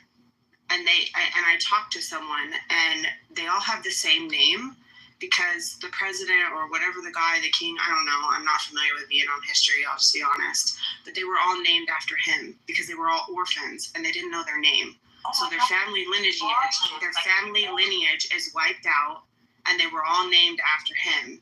And I mean, I could put the name in the chat, but that's why a lot of Vietnamese have the same name. It's not because they're related, it's because they were orphans, and that's the name they were given. And I saw literally a plane full of babies sitting in each of the seats. Let me look for it. It was really deep. It was called Operation something, and that was how they saved supposedly the orphans of Vietnam. They don't talk about how many kids died. But So there are fusion nuclear bombs and there are fission nuclear bombs. So fusion ones have much more radiation than fission, like uranium and hydrogen. So it's still hydrogen has radiation, but not as much as uranium. Yeah, the radiation is like minuscule compared to fission. Great, but let's not turn this generation into a testing field. Okay, everyone's saying, "Oh, just nuke them," and it's like, really? They already are. That's how you feel. Let's be honest. No, I don't really think that's going to happen. I don't even think that the U.S. is really going to take it on. There's already news out saying that they're backing away from it. The U.S. is the most outlandish colonial state in the world, if you ask my opinion. If you look at the attacks that we've made on other soil and things that we and our allies have created in war and tested on other nations, it's disgusting. So I hope not. I hope you're right. I really do. But with the height and the ego that's in office right now, it's dangerous. It's very dangerous what's happening. I don't know if you guys are watching the congressional in the House talking to immigration. I forget her name. She's called the Ice Queen, the Barbie Ice Queen. Anyway, the conversations that they're having in our Senate and what they're saying to these people that Trump put in office, and the look on their face when they're telling them how, disgusting their office is and how they're over budget, and that, and just the no expression on their face. They have an agenda, and they're going to see it through. And none of us are privy to it. Maybe some military are, but when people call me radical and I'm a conspiracy theorist, it's like it's only a conspiracy until history books are written about it. So I'm just going to keep praying for the people in Gaza, and especially for the people in the region, and mostly for U.S., because the last time we saw an attack on U.S. soil has a lot of conspiracy theories attached to it, and a lot of American citizens died, and a lot of people were hurt, and a lot of people are still hurt because of the asbestos and the cancer and all the mess from 9/11. Our government, we're just cattle. They've said it during COVID. Herd mentality, they're all going to get the shot. And now you look at these trials for these Pfizer and Moderna and what's happening. Like, I don't want to go on a tangent, but you guys talking about, nukes this, nukes that. It's just really, really frustrating to hear people talk about it so loosely when we have historical data of what atom bombs and nukes do to people. I'll just say one last word. I'll say one word and then I'll land. Chernobyl. I don't know if you guys heard this, man, but they just sent the USS Nimitz and Carl Vinson up to the Middle East. Yeah, they said they're there for defensive. Not to. No, it's the reason why I say that is interesting because the USS Carl Vinson is a 7th Fleet ship which serves Asia. So to see them move it to the 5th Fleet is kind of interesting.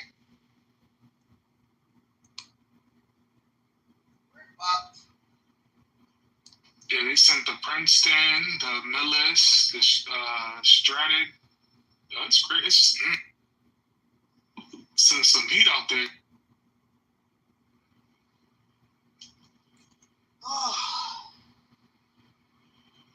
You know what? If we even had any reason to believe that these people had a moral code or compass of any type, that would be one thing. But we know they don't. It's one big video game for them. Netanyahu has been poking at Iran and trying to paint them as the aggressor for over a decade. He's been, making accusations about Iran and their military and what their agenda is for a long time. So he has his own agenda in the region, and whatever that is, obviously to make it Israel, because that's what he does, is colonize. It's happening right before our eyes, and it's like, what is anybody doing? The thing when we say free Palestine, do you know what that actually means? It means, are you willing to die for this shit?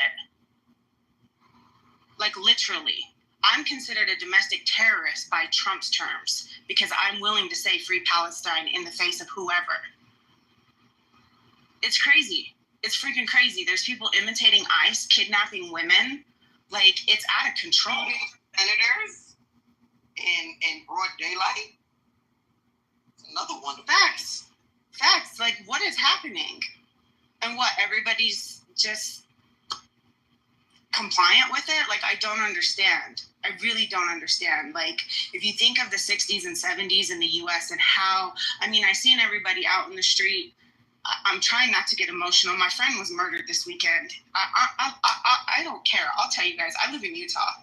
My friend was murdered this weekend at the No Kings protest, and the shit's just getting real. He was a family man, a family man murdered. Wow. And what? Trump's just at his happy little military parade? Like, what the fuck is happening, you guys? I'm sorry. I'm going to mute up. Today, I couldn't believe what I was seeing on television. Insanity. Right. The irony is this. Like in 2005 or 6, the first I would call them populist people, like President Ahmadinejad, who came power in Iran. Then that led to Netanyahu. And Netanyahu is really playing it good. I mean, he has been in power for 15 years now. And then that led to Trump. And now that fires back at Iran. It's crazy. It's used to be survival of fittest. Now we are survival of dumbest. Now we are in a time that really the dumbest people are in charge of deciding the future of ourselves. I used to think our children, but this is the future of ourselves. Many of us should go up any second now. I mean, Taiwan now, military is everywhere. Right now, my neighbors, like the house beside us, is military. They are ready. I mean, any time. I ran away from United States to here to be safe. Now it's so fucked up. It all comes down to Trump and Netanyahu now. See the joke that we are living. Well, everyone says that, Netanyahu is Trump's little bitch, right? But I think it's the reverse. I think Trump envies Netanyahu and how long he's been in office and how much access he has. And he's seen how he's just colonized these Arabs and Palestinians. And it's just like, he wants to be them. He wants to have that power. And that's disgusting that this is, the American poster boy. They are literally babies. They are babies. Netanyahu, this Trump. If you throw a BB gun at them, they run away and hide and cry. Look at where Netanyahu is. There was a case that there were like Punjab protesters out of White House. Trump went to the bunker. They are babies. They just love to come in front of cameras and shout, bomb them, kill them, and they have no idea. The consequence part of their brain has not developed. Babies, when they are growing up, they don't know. Like, for example, if I touch this, what would happen?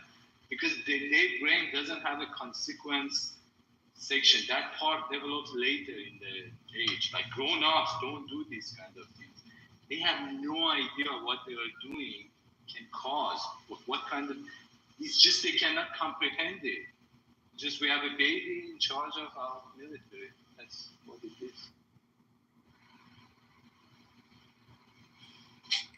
Totally insane. And it would be one thing if there was a chance something could change.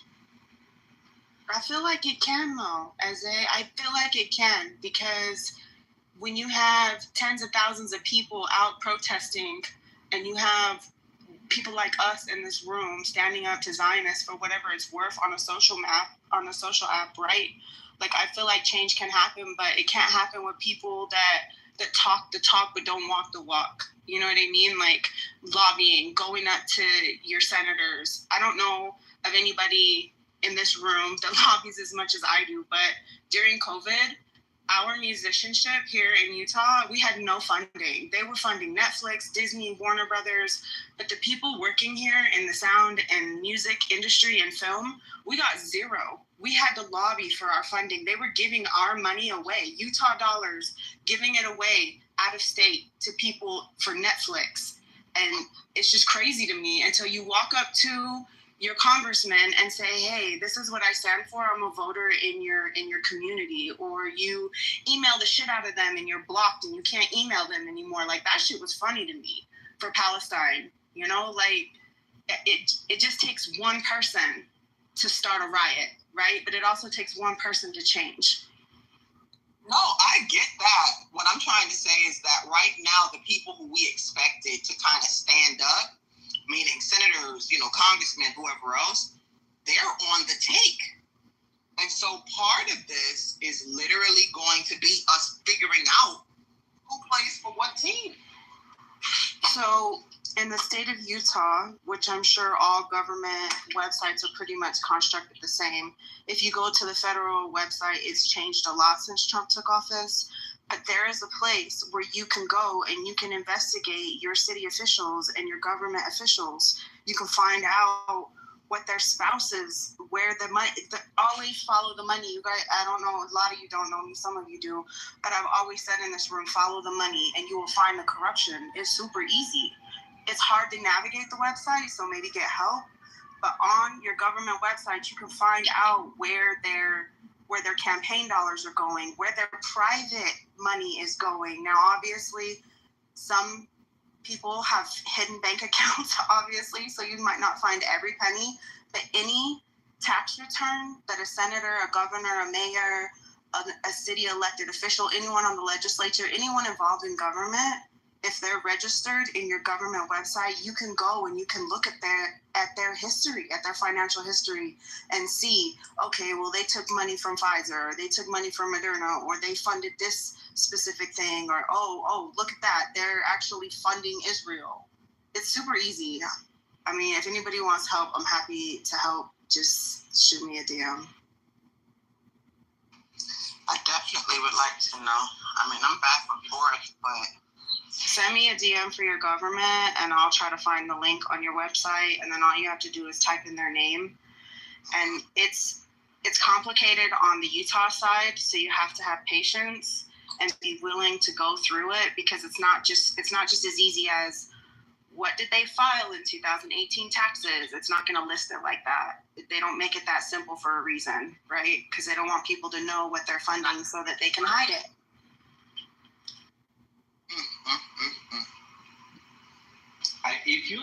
I try to really get engaged in this political system in U.S. I love it, but I couldn't find it. I came to the conclusion that they hide it. They hide it so you do not find it. So only few people know how to play the game. Hide really, what? morning. You said they hide what? I couldn't hear you. Like, for example, I wanted to go to the city that I was living. I wanted to know, these places that they gather and talk about the city affairs. I couldn't find that place. Where do they You're talking gather? about City Hall? For example, no, when do they meet? That information, that when do Your they legislative calendar should be posted on any government website. I tried. It's called the I legislative tried. session. I mean, Give me for a you, state it's and that I'll find it easy. for you. No, I mean, it's so easy for you, but for many of us, it's not that easy. That's what I'm telling I'm sure you. ChatGPT can. Let me test it. Give me a state, somebody. North Carolina.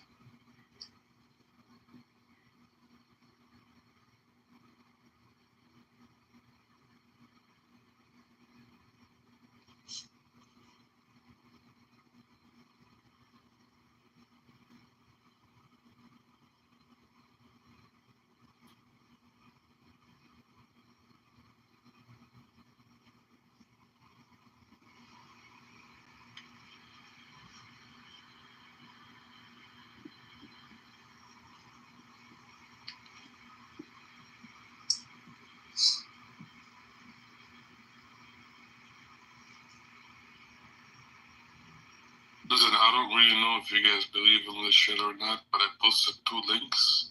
Start with the one at the bottom and then look at the one at the top. Very, very interesting. Wait. Say that again. Look at the links that I posted in the chat. They're shorts, they're like 30 seconds, but they're very interesting. I don't see anything, boo-boo. Oh, okay, I do see.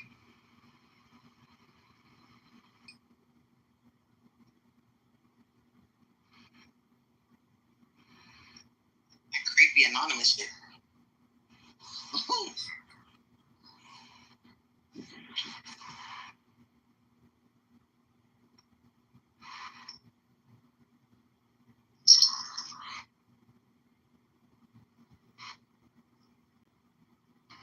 I didn't even use ChatGPT. I just Googled legislative session, North Carolina.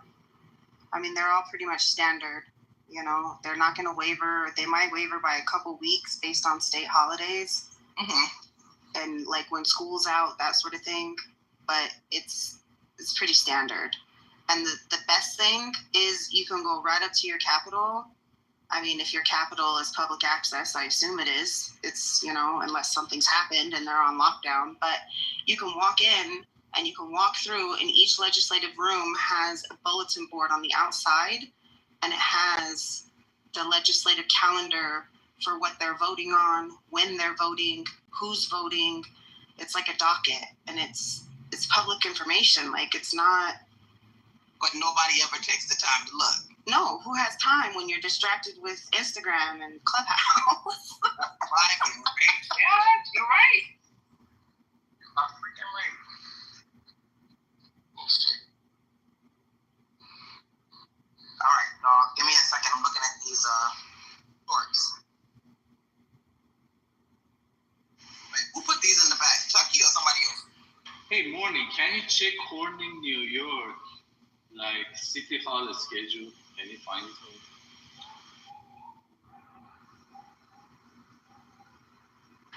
What's the name of the city again? Corning, New York.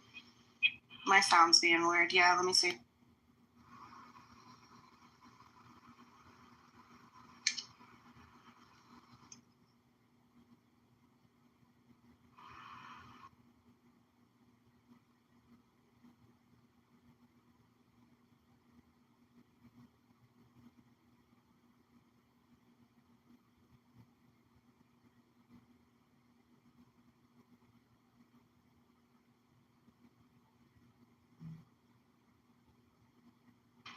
So the reason you're probably having a hard time is because it looks like they closed June 12th. So they'll start again in January, but they adjourned June 12th. And the funny thing is that, and this is, I talked about this during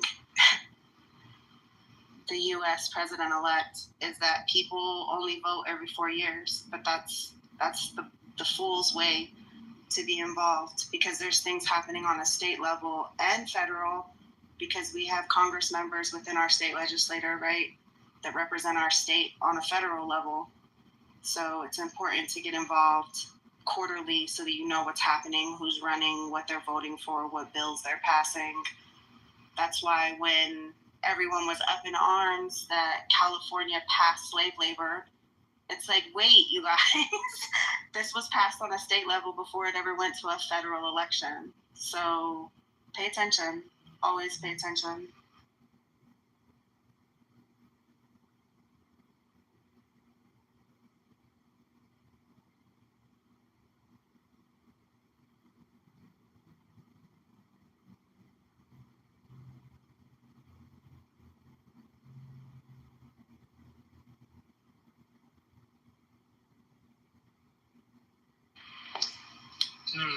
Interesting. I like silence. It means you're all thinking. Good afternoon. No, Aaron, there's actually 3 videos. Good evening. I couldn't post the third one. I was just watching it, actually. Do you have one full video of the whole thing? No, I'm really trying to find it. But it's very interesting, yeah? You think it's going to happen then? Attack on Dynasty? I mean, it happened before, bro. I don't know if this was going to happen, but it definitely happened before.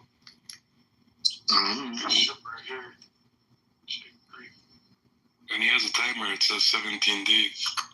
Yeah, that's fucking crazy.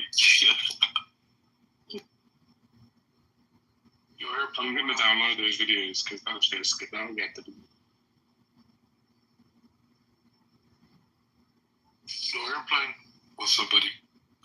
You good, man? Amazing. Am I still sus? Yeah, definitely. Oh, okay. This is a sensitive topic, bro. Everybody's sus. The shit is so weird. I still love you, though. I feel I have died, and this is how you die, The last times that you are figuring out you are dead, you don't know it yet. Just everything gets so weird. The shit is really weird.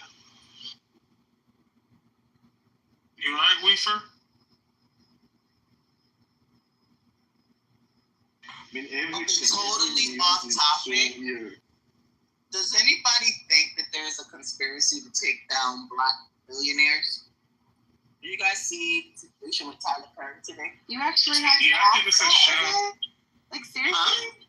I think it's a scam. You think it's a scam?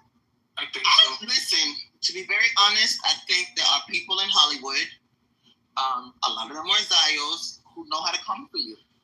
And they use sex and manipulation to do it. I just wonder, because, like, That's a whole lot of millionaires within 6 months. No? They tried to come after Jay-Z. They came after Diddy. And now they're coming after Tyler Perry. Same time? There's more than that. You skipped a whole bunch of Black Americans that have been run through the ringer. Yeah, I'm just saying. I'm just speaking on the ones that I could think off the top of my head. But like, I don't know, man. I just think it's all a scam. What happened in our generation? Starting with R. Kelly. R. Kelly got here, and it's all the same MO. It's all sexual deviance. Starting with R. Kelly, and then even after I watched his interview, or not his interview, but his Surviving R. Kelly, I think half of the women were lying. Well, I never tell a woman who claims rape or sexual assault lying. Do I feel like she may have been manipulated? Yes. But I'm not going to speak for suffering or trauma. Because that could be just as real under the same or similar circumstances. So be manipulated. I get that though, but there's been a lot of innocent, black men that are caught up, that got caught up in the system based off of a lie. So I'm never going to say innocent. I'm going to say that black people definitely are really vulnerable in situations like that. But I don't see any of them as quote unquote innocent. Nah, I can't go out like that. When I'm a former CEO, I'll be the first person to tell you, yeah, a lot of people got caught up in the system. I haven't met anybody who was innocent. Innocent until proven guilty in a court of law. Again, like I said, I'm not the alphabet saying. Let me put it this way. On Rikers Island, you can stay up until a year without ever being charged or convicted, right? So that means that there are a lot of people who are on Rikers Island as prisoners who just not yet had their day in court. I get all of that. But in terms of saying that the stars we're talking about, like Michael Jackson and R. Kelly and Bill Cosby, who else was there? There's a bunch of other people. What's his face? P. Diddy, all the rest of these dudes? That they're innocent? Nah. Were some of the women manipulated? Absolutely. Mm-hmm. But you're not innocent. Let's flip it though. Let's talk about Jasmine Crockett. You heard about her? That she was guilty of fraud or something like that? Yeah, so she comes out real aggressively against the administration, and then suddenly all this dirt comes out on her to discredit her for what she's doing proactively in our community to, make change. So suddenly now all this stuff is coming out about her, and it's not even sexual, right? Right. But are you saying that she's innocent? I'm saying that people make mistakes, whether it's deviant, whether it's, disgusting ass pedophilia, people make mistakes. Now, fast forward to someone like Jasmine Crockett who's trying to make change, right? Or I'm just using her. There's a couple other black women in Congress I'd like to mention that they're trying to smear campaign to discredit them so people don't trust what they're doing. Mm-hmm. It's a way to use propaganda, right? Or truth to sway the opinion and the emotion of the people to be like, oh, well, we can't trust that individual because of the X, Y, and Z. And it's like, but they're on point, though. Everything they're saying, their argument, their debate is factual. It holds weight in court, but you're using a mistake out of their history to try and discredit what they're doing in today's government. Like, it's confusing to me. They could still be good people who have made mistakes, but I'm never going to say that they're innocent. You get what I'm saying? Meaning, like, no, that's true. I can be a good person and still be guilty. And that's where I think we go wrong. You know what I mean? Like, we kind of blow smoke because, oh, look, this person is being attacked and this person is being targeted. Like in the situation I'm looking with Tyler Perry. You gave these bitches something. Bitches, I mean, this government, these white folks, you gave them something to use against you. You thought you could trust. You forgot for 10 minutes you were black. And now you're paying the consequences.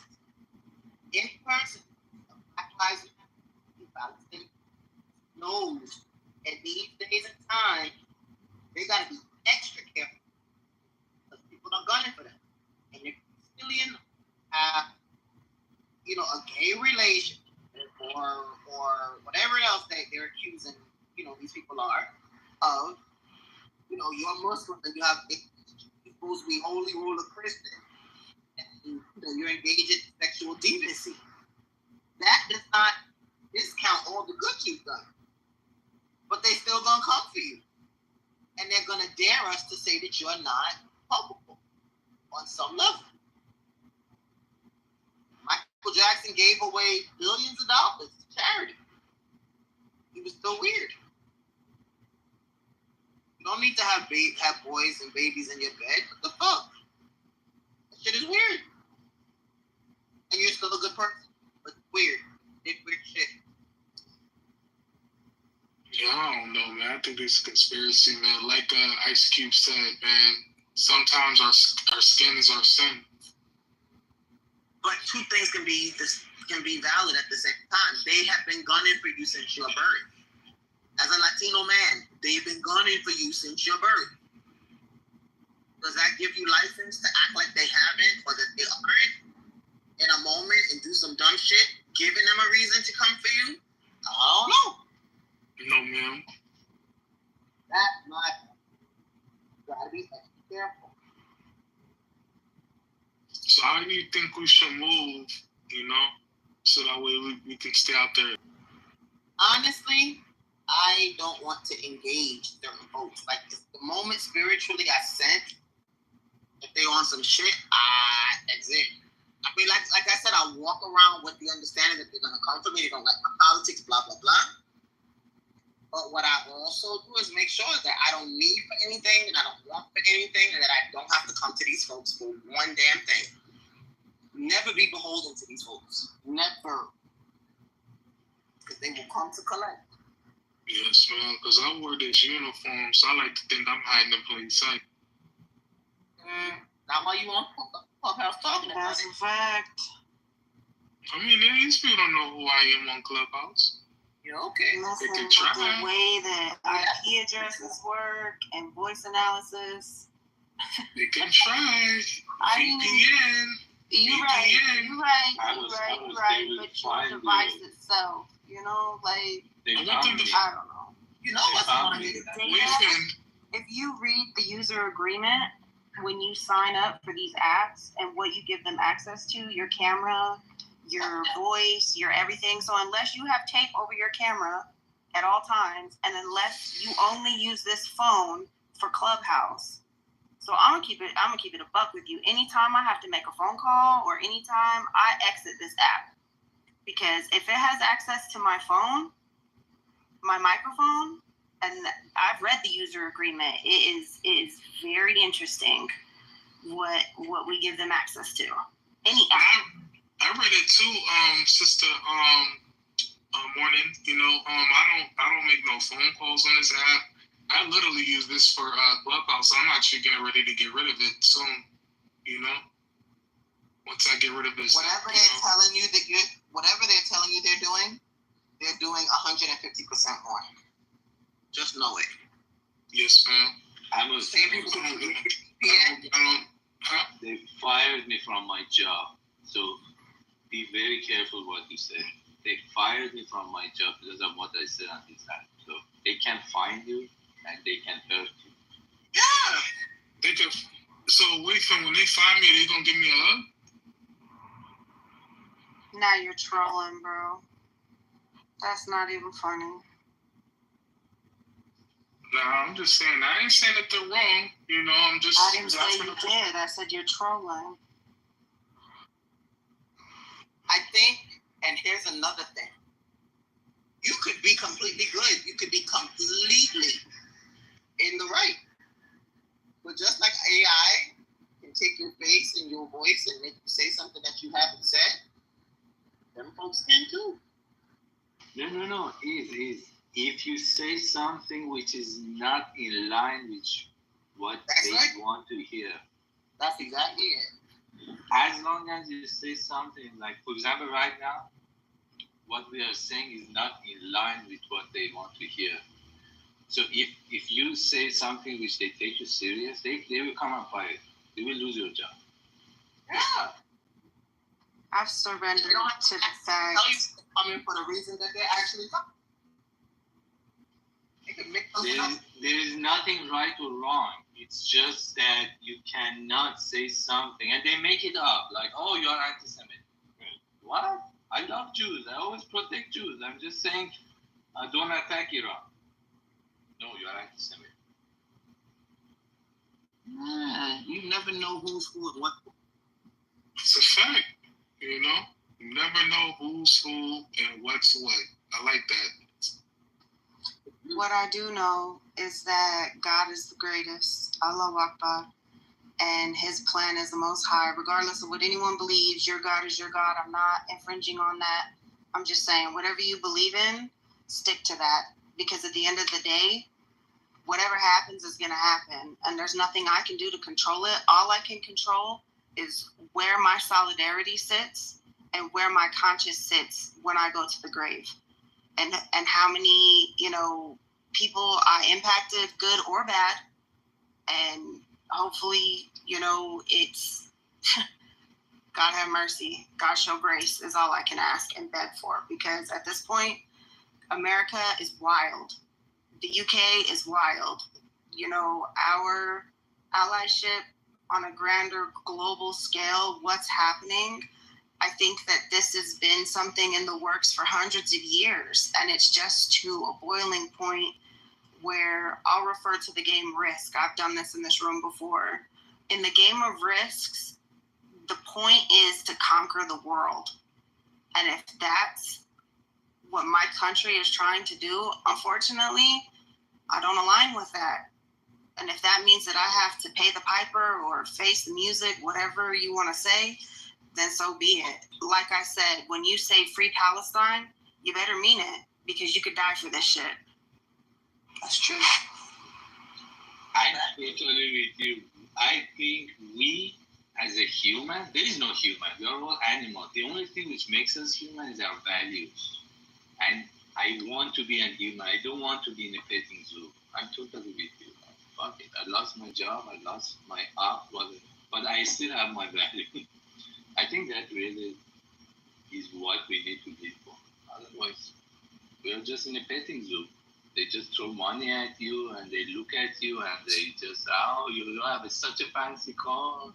You feel good about it. So if those animals in the zoo, they don't feel good about themselves. I think many of them do. Sister Izzy, Yeah. are you familiar with that Negro spiritual, the song Old Freedom? I know. I thought, want to sing it? Oh, freedom over me, and before I be a slave, I'll be buried in my grave and go home to my Lord to be free. You never heard that one? I have. I'm just serious, man, and I say that for a reason, because I really believe those words. I'll tell you. Before I be a slave, I'll be buried in my grave. Take that how y'all want. I feel you. You know what's a good for everybody to watch? Enemy of the. You're kind of breaking up. She said enemy of the state. Enemy of the state. Oh, I can't watch movies like that. Why? Three-letter agencies might come. Three-letter agencies might come knocking on people's doors. I'm good. Well, guess what? They ain't doing nothing in that movie they ain't never shown before. Moment you sign the dotted line, government starts singing, "Your blood is mine," like the Michael Jackson. But yeah, well, it's all good though. Don't worry, change will come. Coexistence will come. Our country will be back to normal. They just make you believe it's the country. It's theirs. Oh, it's mine. This is my country. This is our country. There is no white man that has more of a claim to America than we do. Okay. The Negro has been in America longer than the white man. I'm just being honest. The American Negro, quote unquote American Negro, this is their land. Again, how much of it do we own today? All of it. Okay. You believe that? Don't pay your mortgage and see what the fuck happens. See how fast they lock your ass out of your house. Yes, ma'am. Well, I just wanted to say, Mr. Isaiah, I'm proud of you. Why? I've been clubhouse stalking you and going to a couple of rooms, and I love how you be maneuvered in these rooms on these clubhouse streets. I try to stay consistent. Yes, man. I be seeing Sister Abby. I was like, oh shoot. Let me hop up in this one. You so stupid. You so stupid. You did not, Chuck, you did not just tell her that you're stalking her on club. Oh yeah, I be stalking her in these clubhouse streets. But all the rooms that she ends up going into, they end up being good rooms. Like, oh, so that's why you stalking me? Yeah, your algorithm is lit. Like, I ain't gonna lie. I just don't actually. I think what gets on my nerves is when I go into certain rooms and Ashkenazi Jews who are not even Torah observing are presenting arguments, but they're not really in a position to argue. That bothers me. I gotta let it bother me less. Yeah. Like if I never lived in Israel, if I wasn't born and raised in the Jewish community, I probably wouldn't feel so bad. Good idiots, even like Sister Santaria,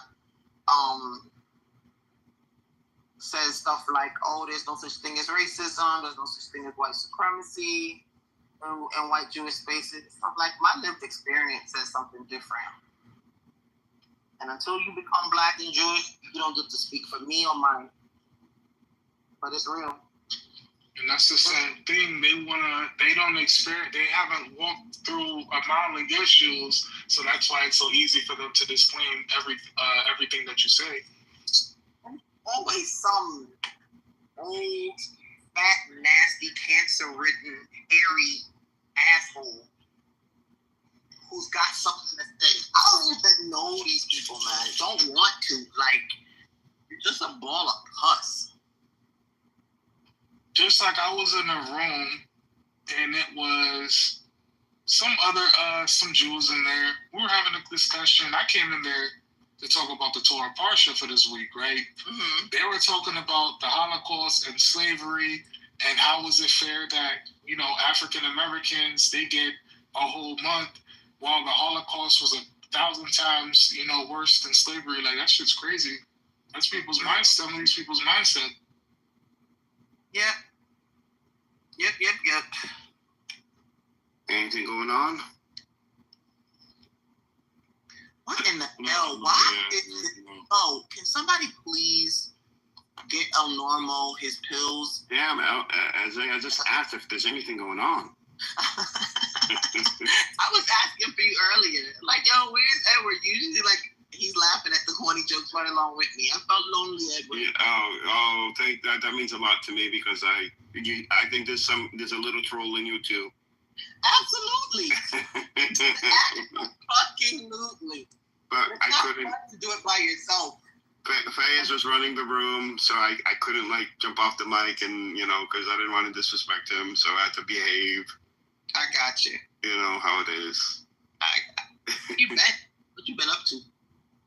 What have I've been up to? I have been studying furiously so I could take the test in a couple of months for my certified supply chain professional. Okay. Certification. My government job after the freeze, hopefully it'll still be ready for me. Okay. No reason to think it's not. I got hired before the freeze. Okay. And you have to go through a background check. And then the freeze happened, so I wasn't, essential. But the crazy part is my job is essential. It's so essential that they're paying me. My salary is double than what it should be. It's in demand. Working for the VA. I love it. Wow! Congratulations. All the best. You deserve it. I didn't do it for you, Chucky. There's something wrong with you. Yeah, man. Thank you for your service, Ed. No. It's still for Uncle Sam. America is not mystical. It's not a religion. It is. It's a beautiful one. America. Stop it. Are you going to cry? Are you going to cry? I pledge allegiance to the flag of the United States of America. He actually has tears in his eyes when he says the pledge. I actually do. Paragraph 2. You know, the one where they talk about slaves? No. They're not oppressed. No. Right, Chucky? No, black people are not oppressed. I'm not oppressed. But you speak for all black people, right? A national anthem that represents... I'm Dominican. Oh, so you're not black anymore? I'm Dominican. It's a running argument. He doesn't feel that black people or minorities are oppressed, and I told him he doesn't speak for all people, and it's not for his place to say if they're oppressed or not. Then he asked me if I'm oppressed as a white person, and I said, I'm gonna play him a few Celia Cruz songs. Bring him back. Do you remember Essay? Roots, the movie Roots, the series. They don't show that anywhere anymore. They don't show that. Actually had the chutzpah to remake that movie. Oh my God!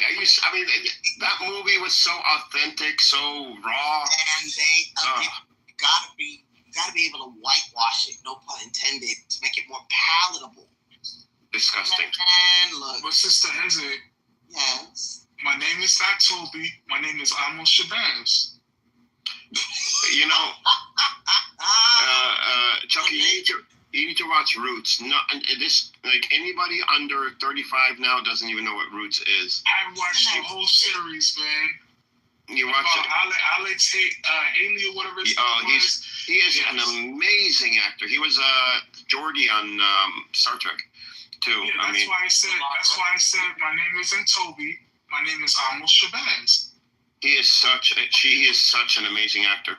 When I used to be able to see, I was able to pick up, even on Star Trek, when there were scenes where the cargo bay or something would decompress and the air would leave, and his body motion, his facial expressions, of him suffocating. He's an amazing actor. He can control his body. Else got me though, Edward. Think about this. They had, what was her name? Oh gosh, what was the first woman in space? I can't think of her name. But there's only 2. I haven't seen more than 2, and one of them was blind. And then LeVar Burton's role on Star Trek. Oh, that of a blind man. Geordi LaForge, you mean? Yes. He can't see without his visor. Wait, what was his name? His real name? What was it? It's LeVar Burton. I thought it was Alex something. LeVar Burton, bro. Reading Rainbow. Okay. Rainbow. Yeah. If you look up LeVar Burton, he actually, and that's another thing. There's certain actors who refuse to compromise themselves, like when Dave Chappelle talks about not wearing the dress, like wanting to play certain roles and not others. So he plays Kunta Kinte in Roots. Yeah. That was his breakout role. Right. But when you look at the roles he was willing to take and the ones he was offered, he ended up having to do the whole Electric Company Channel 13 type thing because they would not give him roles that he felt were respectable. And him playing a disabled person on Star Trek was because this is the future, so nobody's supposed to be disabled. And Gene Roddenberry's creation of the future was, basically nobody gets sick, everybody's happy, There's no corruption, there's no nothing. They had to kind of change it in different series because it got too vanilla. But What are you talking about? Star Trek? Yeah. Nah, bro. Star Trek's whole point was that, look, as much as we advance technologically and biologically or whatever, in any way that we advance, we still have natural human problems. That's why even from the first Star Trek series, they would have natural human problems, and human nature still. No, the first Star Trek series was not about human problems. It was about No, it wasn't. It was about how women. It was about how women dressed scandally. And that's what their uniforms were, and they were sexualized on the show. 100%. You're probably not old enough to remember the original Star Trek. I know. And no, they did have an Asian, a Russian, and an African American woman. Yeah, they did have that. I'm trying to think. Captain Kirk was beating everything in sight. He was banging everything. Yes. Sorry to go off topic real quick, right? But when you get a chance, right, read the Book of Amos and tell me if you see any similarities of what's going on today. That's actually why I changed my name to Amos, and then I just took Amos as PTR to be funny. But yeah, read the Book of Amos and tell me what you see any similarities. I have read it. I ain't reading nothing until you give me my PBA card like you promised. I didn't promise you nothing. I don't got no PBA card. Yes, you did. You said you got me. Last time I asked you, you said, yeah, I got you. What's a PBA card? Who are you talking to, me? No. I'm not talking to Amos. They don't even give out PBA cards anymore. What is a PBA card? Of course they do. I had one last year. My dude, they don't give them. You know, I used to get like one or two. You get to your family members or whatever else. They don't give them out like that no more. No, obviously you gotta have a hookup, but that's why I was asking Amos because he. Well, how do I get a PBA card? They sound valuable. You know, I live in New York. It's for New York. Oh. Yeah. Nah, I get definitely inspectors and up, Sister Izzy. Like I said, as much anymore. Nah, man. I hear you. But I got something else I show NYPD if they want to put me over for my tents. I'm like, oh, sorry, sir. Do you pull out your honorary white man card? Is that what you pull out? Yes, I do. Okay, that's good. That works. Do you look white, Chucky? Could you pass if you? No, he looks dark. He's dark. Oh, shit. You know, I've never showed my face on here. You're Dominican. Are you a white Dominican? Huh? I was gonna make Don't do me like that. What you say? I was gonna make a joke. Don't do me like that. That is hilarious. Listen, people are so Dominican. But no, I'm playing. Yeah, but I'm playing though. I love my beautiful melanin skin. You know. Yeah. But now, if I get pulled over, I got certain things that show law enforcement. Right, you got a PBA card. You said you was gonna give me one, but you haven't yet. Nah, I don't got no PBA card. I got something better than the PBA card. You got the shield. You got the shield. Don't got a breast. I got a breast. He has his federal ID. Circumcision. Yeah. But last he time, just whips it out and be like, listen. If you wish for here, that's it. Go on. Last time, have it hanging from the mirror. Last time I got pulled over, and his foreskin hanging from the mirror. You're disgusting. Teddy. Only Teddy would say something. Yo, Funny as fuck, but it's so last time I got pulled over by the NYPD, right? Yeah. So I'm driving. I got my tents are stupid, dog. I ain't gonna lie, they stupid dogs, but I have them, dog, for a reason, right? And anyway, I got them little cataracts. But anyway, I'm just playing. But they dark, so they pulled me over and whatnot. And when they run my name, you know, they get a phone call, right? So here it is. I blasting my bachata like I'm cruising through East New York. You know what I mean? I got my bachata blasting. I got my keeper on. So the cop looked at me like, yo, He was like, I don't know what's going on here. My man, I got this Jew here, blasting this bachata, windows dark. I get a phone call. I don't know who you are, but you have a nice night, sir. I know the bit. What phone call would give you the ability to get out of a police encounter? Wait, you're a Dominican Jew? Yeah. Yellow Simon. Wow, I didn't even know that. I didn't know they existed. I We learned outside, something new today. man. What? There's Haitian Jews Keep it too? to go. I didn't know. I was 2 years This old. might sound crazy. You would not believe how many Jews fled to DR and Haiti after the Holocaust. Yep. Oh, I'm sure. Yeah, Cuba. I know there's Puerto Rican Jews. I seen Puerto Rican Jews all the time, but when I growing up, I never met a Dominican Jew. Nah, we outside, bro. They heavy. Same block as. Let me see. Matter of fact, I'm lying. I had Puerto Ricans. I was around Cubans. I'm trying to think who else. And hey, yo, Mezzo, you ever been to DR? Yup. Hell yeah, they got a synagogue in La Capital in Santo Domingo, and ironically, they got another one in Sosua. Listen, bro. When I go to the DR, I don't go to Santo Domingo. I go to where's that place with the all the resorts? What's it called? Punta Cana. Either Punta Punta Cana.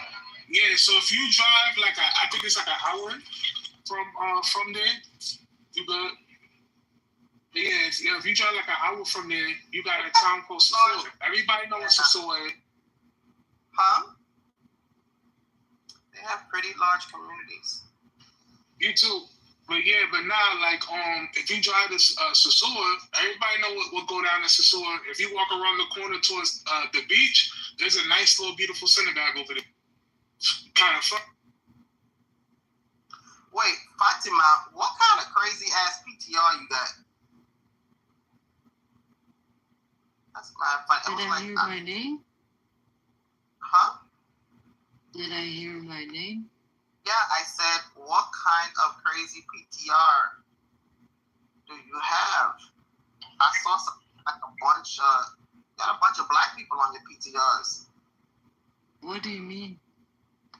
I could have making sure that I didn't just see what I saw. Oh, those were like the previous first ladies. I posted. What? These were not black women, but how I feel when I remember that I'm white. What? That's what you have in your PTR thing. What? My PTR says nothing. Buba, Habibi, you have it. I'm looking at it. Screenshot it as a before. She might have changed it. Oh. It says how I feel when I remember I'm white. Refresh. So how do you feel when you remember you're white? But the PTR I had were the first ladies, in the past. Wait, no, first ladies in this. No. What are you talking about? This is me in the photo. So you can see. I can see kissing a dog. What y'all talking about? What? Okay. It's me holding a dog. Oh? Yeah, that's what I see. I think you talk about my PTR before that. These were first ladies of America. Oh, y'all got that pay app to see the deluxe screen. Look at my PTR, y'all. How I feel when I remember that I'm white. Oh yeah, that one. Yeah, that's mine too, yeah. So how do you feel when you remember that you're white? No, I don't feel anything, but black people sometimes tell me that I'm white, so I like to post this when they tell me that I'm white. Because they say it like it's a bad thing. And, so yeah. But you are white. Yeah, okay. You want me to post it right now? Again? Because you say I'm white? What's wrong? No, I mean, if you look at her, if this is her and her photo, she's white. What's wrong with white? You say like we say, there's something wrong with Like white. white. I'm actually North African. Some of them North Africans are white and white people. How does that work? Are you from Morocco, Algeria, Tunisia? Yeah, Tunisia. So Tunisians are not white? I've met Algerians as a pale as motherfucker and have big ginger beards. So guess what? I got family members that are pale. It doesn't make you white. what makes you white then? If you are North African, you are not European. Right? They're not. You're very close.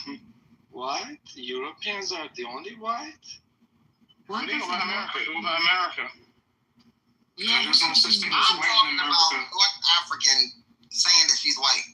No, I said that's white, and you said European. Okay, but there's no such thing. At the end of the day, I'd love to know how Elon Musk is African American and you're white. Explain it all for me. Fatima, are you Muslim? No. You're not Muslim.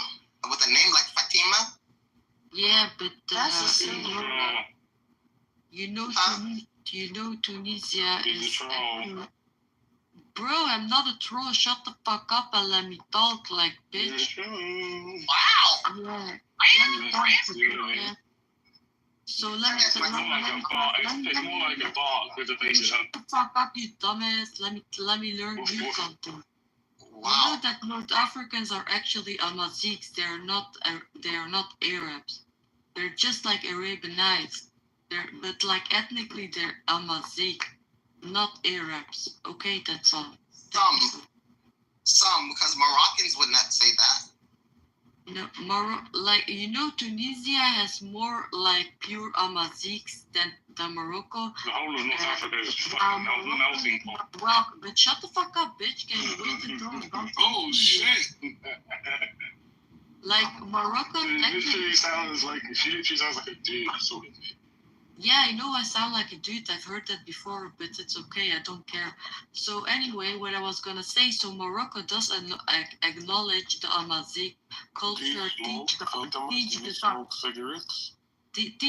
teach the Tamazight languages, but Tunisia has more Amazigh, ethnically Amazigh people than Morocco. But they're oppressed and they don't want to teach the Amazigh culture and Tamazight language. But they're fighting for it. Yo, Teddy.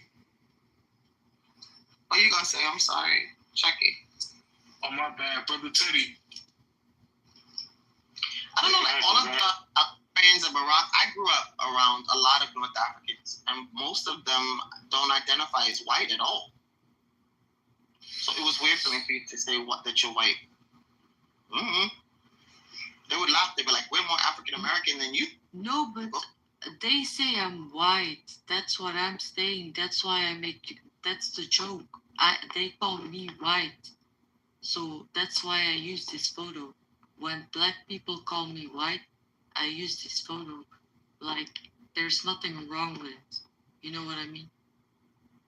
It's a joke, like. Sorry, Chucky. What were you saying, bro? This man is talking too much. No, I was just saying, like, in America. Oh, go ahead, Airplane. No, I want to ask Hitler a question, if that's okay. All right, I'm just gonna say this real quick. Teddy, in America, we don't have the concept of black and white anymore, man. We're just American. Mm-hmm. Speak for yourself. Yeah, right. Rest, Chucky. Yeah. I am black. All day. Love it. What's black? Black is a level of consciousness. You know, races when does someone lose consciousness if their parents admit? Races are like actually. Oh shit! But you have different types of blacks, though. When do they lose their consciousness if their parents admit? Well, let me ask you this: there's so many mixed brothers out there and sisters that used to consider themselves black, throw the N-word around, are they not allowed to do that? It's kind of weird. Biracial folks kind of creep me out sometimes, because especially if they're white passing. I have a Jewish friend who's only black, like during Black History Month when he can make a couple $100, speaking at Jewish synagogues about the oppression that he suffers 1 month out of the year.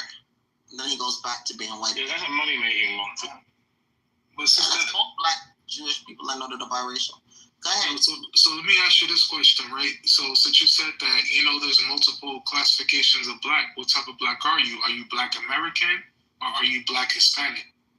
I am African American. What that is, right? Dude, I don't like this terminology, African American.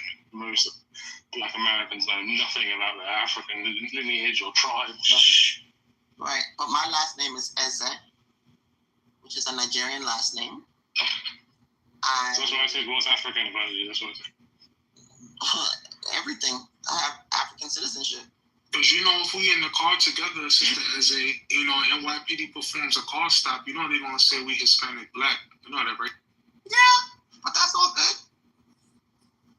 Listen, they can call you whatever they want to call you. As long as you're not putting no bracelets on me, as long as you make sure that my credentials are what they're supposed to be, you kick rocks with open-toe sandals. I'm good. Yes. But there's some of us who've traveled. There's some of us. That's a good question for this room. How do you guys feel about these 23andMe tests, these DNA tests? Has anybody taken them, like Palestinian, like you said, North African, Fatima, and gotten a result that didn't make sense to them? These DNA tests are not reliable because, two people sent DNA of their pets and they came back with bullshit. Wait, say that again. That's some funny shit. They sent the DNA of their pets? Yeah, a dog and some kind of lizard, and they came back with bullshit places. So it's not reliable, it's fake. I'm waiting for my results from mine, but I sent my first sample. They said that it wasn't comparable for that testing. I don't know, maybe I was doing something. All right. Maybe so I had to do it again. So I think they're a little bit far up. Maybe the dog would have some ethnicities. Who knows? No, I think maybe outside of America, that you might be a bit liable. Because Amir said something about Jewish people claiming something as part of the DNA. I don't know. But I think legally, if your race is not known, you are white, Caucasian. Caucasian for people who don't have a race or things. That's like Wait, I have a question for you, brother. Are you from Iran? Used to be, yeah. Do you live there now, or do you live outside? No, I live in Taiwan, Hsinchu, Taiwan. Do you know Rhoda Pahlavi? Oh yeah, that motherfucker. Yeah. To be honest with you, I honestly know nothing about him, but there's something in the news. He's saying it's time to get Iran back. Yeah, in his dream. He's dreaming. It's called wet dream. He's having this just came out. I honestly have no clue who he is. Come on, think about it. He's a king who doesn't believe in God. Go figure out how crazy that one is. Does he? No, he's not even the king. His father was the king, right? Yeah, he's a prince who doesn't. He's not a king. He's barely a prince. What do you mean, king? Yeah, if you are not the God, if you are not Muslim, then why you are the king? I mean, these are that much lunatic. They don't even understand. He's basically a Zionist, to be fan. He's crazy. I just shared a clip from Instagram. It's a very interesting clip between Ben Gvir and another minister, I believe. They are fighting. I saw that earlier. I was laughing. Crazy. Very funny. Yeah. So this society, this genocidal society in Israel that includes the black rabbi, I think it's imploding from within. I'm just praying that it implodes from within, so that humanity can be saved. Every human being can be saved. Every child can be saved. breaking news. The supreme leader of Iran is dead. Yeah, oh man, sure something. Like that. Oh yeah, they just informed you through Telegram, right? Rabbi. Stupid dumb How fuck. old is this clip? Sorry? Yo, Black Rabbi. Black Rabbi's here. Good morning, sorry, what did you say? Morning, this clip is trending on social media. Honestly, I don't even know how old it is. I'm just trying to find out when the time period is of this. But I had a question for Black I think it's Rabbi. recent because they're talking about attacking Iran. So I think it's recent. And besides Eze, how many Jews are in the room? Because it's a pretty valid question. Oh, and Chucky. Sorry, Chucky. I see Amos. So. Yeah, I'm Black Rabbi is made in China. I don't know if that counts. So, I show like a poll here. When I've heard Jews referred to as white, they say, I'm not white, I'm Jewish. So I'm just curious why your emphasis of pointing out that you're black if you're Jewish. Who are you talking to? Talking to Black Rabbi. Oh. Like if he wasn't black, he wouldn't be a rabbi. Jew is not a fucking race. It's coming. But if you ask them and you call them white, they say they're not white. They say they're Jewish. I don't know. Like they obviously they are not like in the biblical times. They are not white. Okay, so number one. They would have been like brown, bronze. It's not cool. It's not cool. It's not cool to be white anymore. That's number one, right? So, like, if you hear a person say, "That's interesting," I'm not white. I'm Jewish. That's because it's not cool to be white. But that was bro. It's definitely not cool to be Jewish. Black Rabbi, I have a very serious question for you, and be honest with your answer. Your voice sounds manipulative. For those of us that don't really care. I hear manipulation in your throat. No, I'm being very serious. Black Rabbi. Very serious question. Manipulation. Are you sleeping well at night nowadays? There's an idea in Judaism that there's a very powerful thing studying Torah after midnight, and for some reason God keeps waking all of us up. I wonder what the message is. I think Iran wakes you up, not God. Brother, Iran wakes Black Rabbi. Iran did wake us up. Black Rabbi. Yeah, Iran wakes you up when it puts eyes of the Quran against Iran wakes them up to study the Torah. Is that right, Black Rabbi? Can you hear me out? All of Israel. Can you hear me, Black Rabbi? Yeah, I can hear you. Have you said the national anthem today or the Pledge of Allegiance? No, I said morning blessings. You could say, like, if you say the Pledge of Allegiance, it will stop, right? No, but you realize Pledge of Allegiance doesn't do anything for the universe. It does, man. If after you say your morning prayers, if you stand and salute the American flag and say the national anthem loud, that the bombings will stop. That's not true. Chucky, I pray to God that slavery is removed from your body. Not to the states. So why would he salute the American flag? Because even though he stays in Israel, his black ass is American, and he needs to start pledging allegiance to my damn flag. That's what it is. He wants to vote. He made it very clear several times that his allegiance is not to the states. Now let me ask him this question. Black Rabbi, are you loyal to Israel or to the United States? Dun, dun, dun, dun. He's answered this before, Fayaz. He's loyal to Israel. He said that he's running for the U.S. president. Yeah, you can't run as a president if you're loyal to Israel. Yo, Fayaz, I have a question. Actually, that'll probably make you more compatible. Let me just make a point. Then I have a question for you, Fayaz. Yeah, sure. After I'm done talking. His loyalty is to Israel, but he retains his American passport, which will permit him to run for president. If he's eligible, he'll run for president on the basis of that. And in any case, U.S. is controlled by Israel. So it's better that an Israeli citizen becomes the president of the United States rather than an American citizen becoming a president of the United States and become a poodle of Israel. Oh, his fat ass is only running to the president. Not So running. basically, if he becomes president of the US, he'll just be a puppet for the White Army. Let's not put that in the air, because he's never going to be president. But Mazi, ask your question. Yeah, Fayaz. Yeah, me, Mazi. Fayaz, did you hear about the Mossad agents that got caught in Iran? They're being tied to the missiles that are being shot to Israel. I saw the They are being.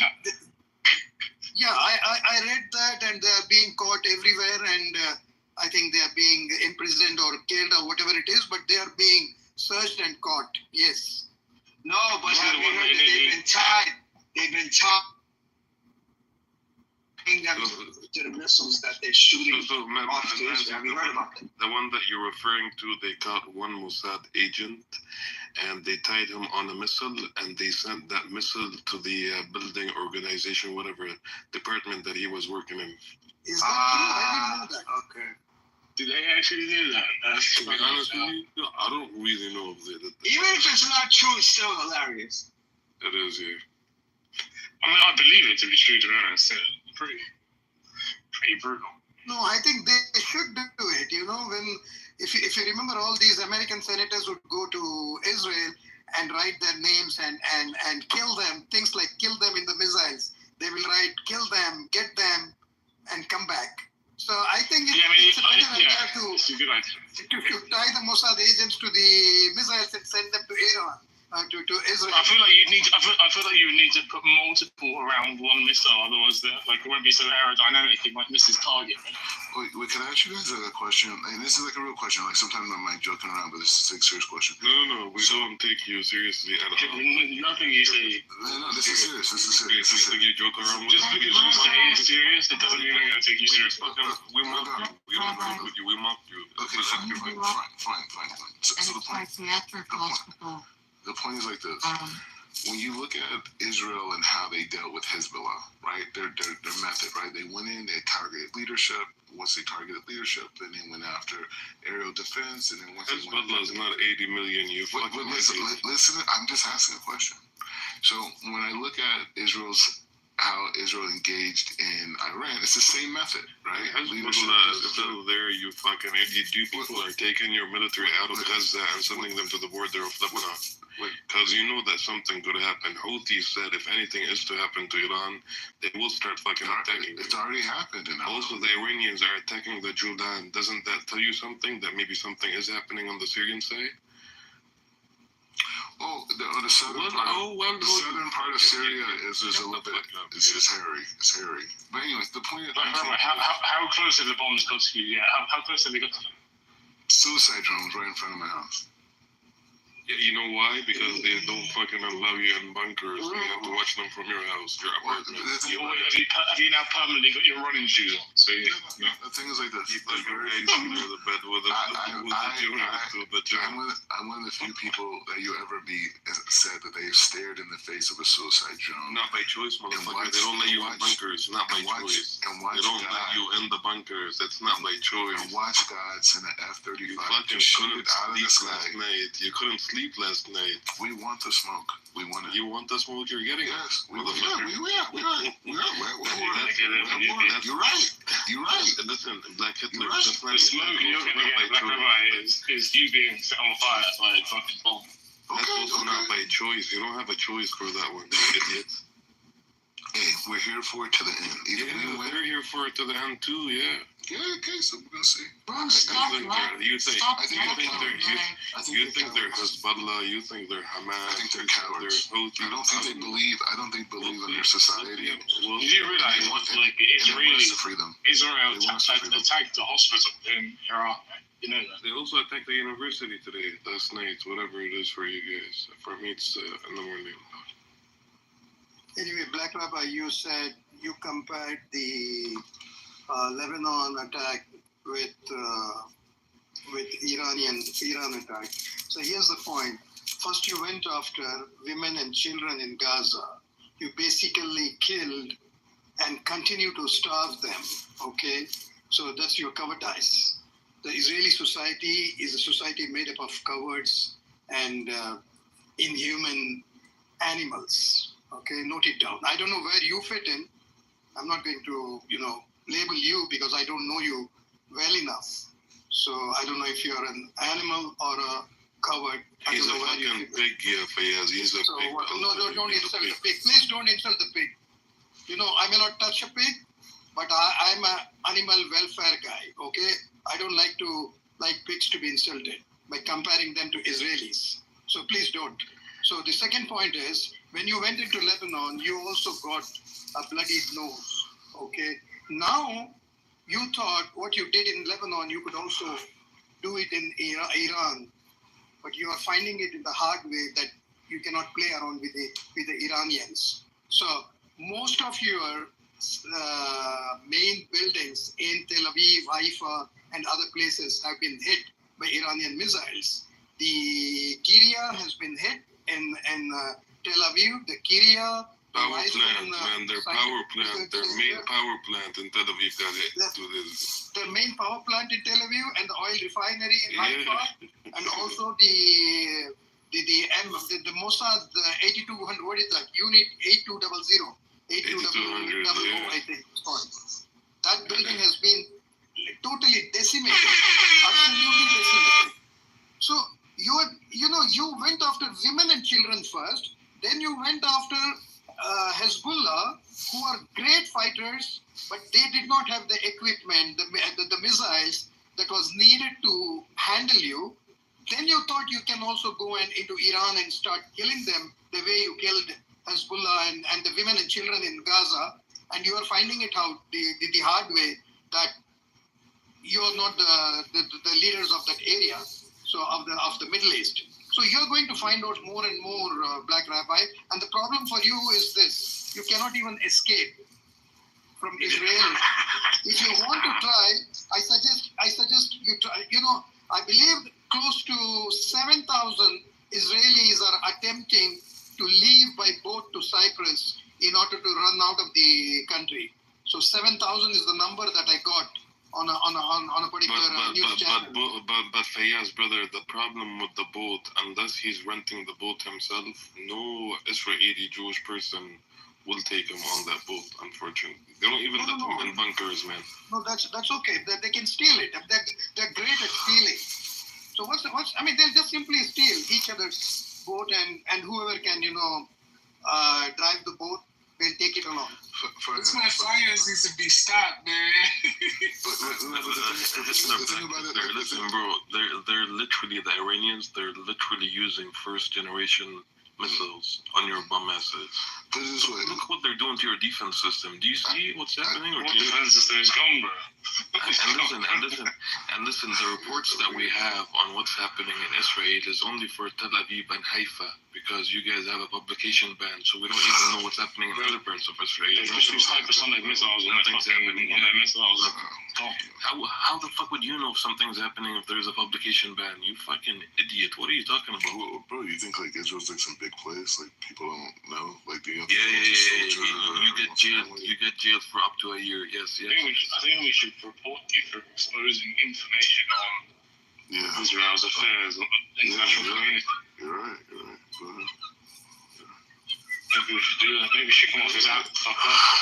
Black Rabbi. Or he jumped ship there too. Black Rabbi, you can hear me? He's too fucking fat. He can go overboard.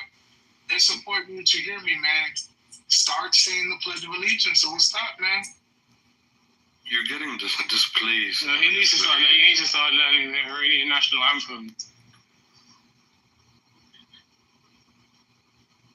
And now you're stuck. You can't even go back to the U.S. You fucking bum. And you can't even go to Nigeria. Why would I want you can't even go to Nigeria to get married to that girl.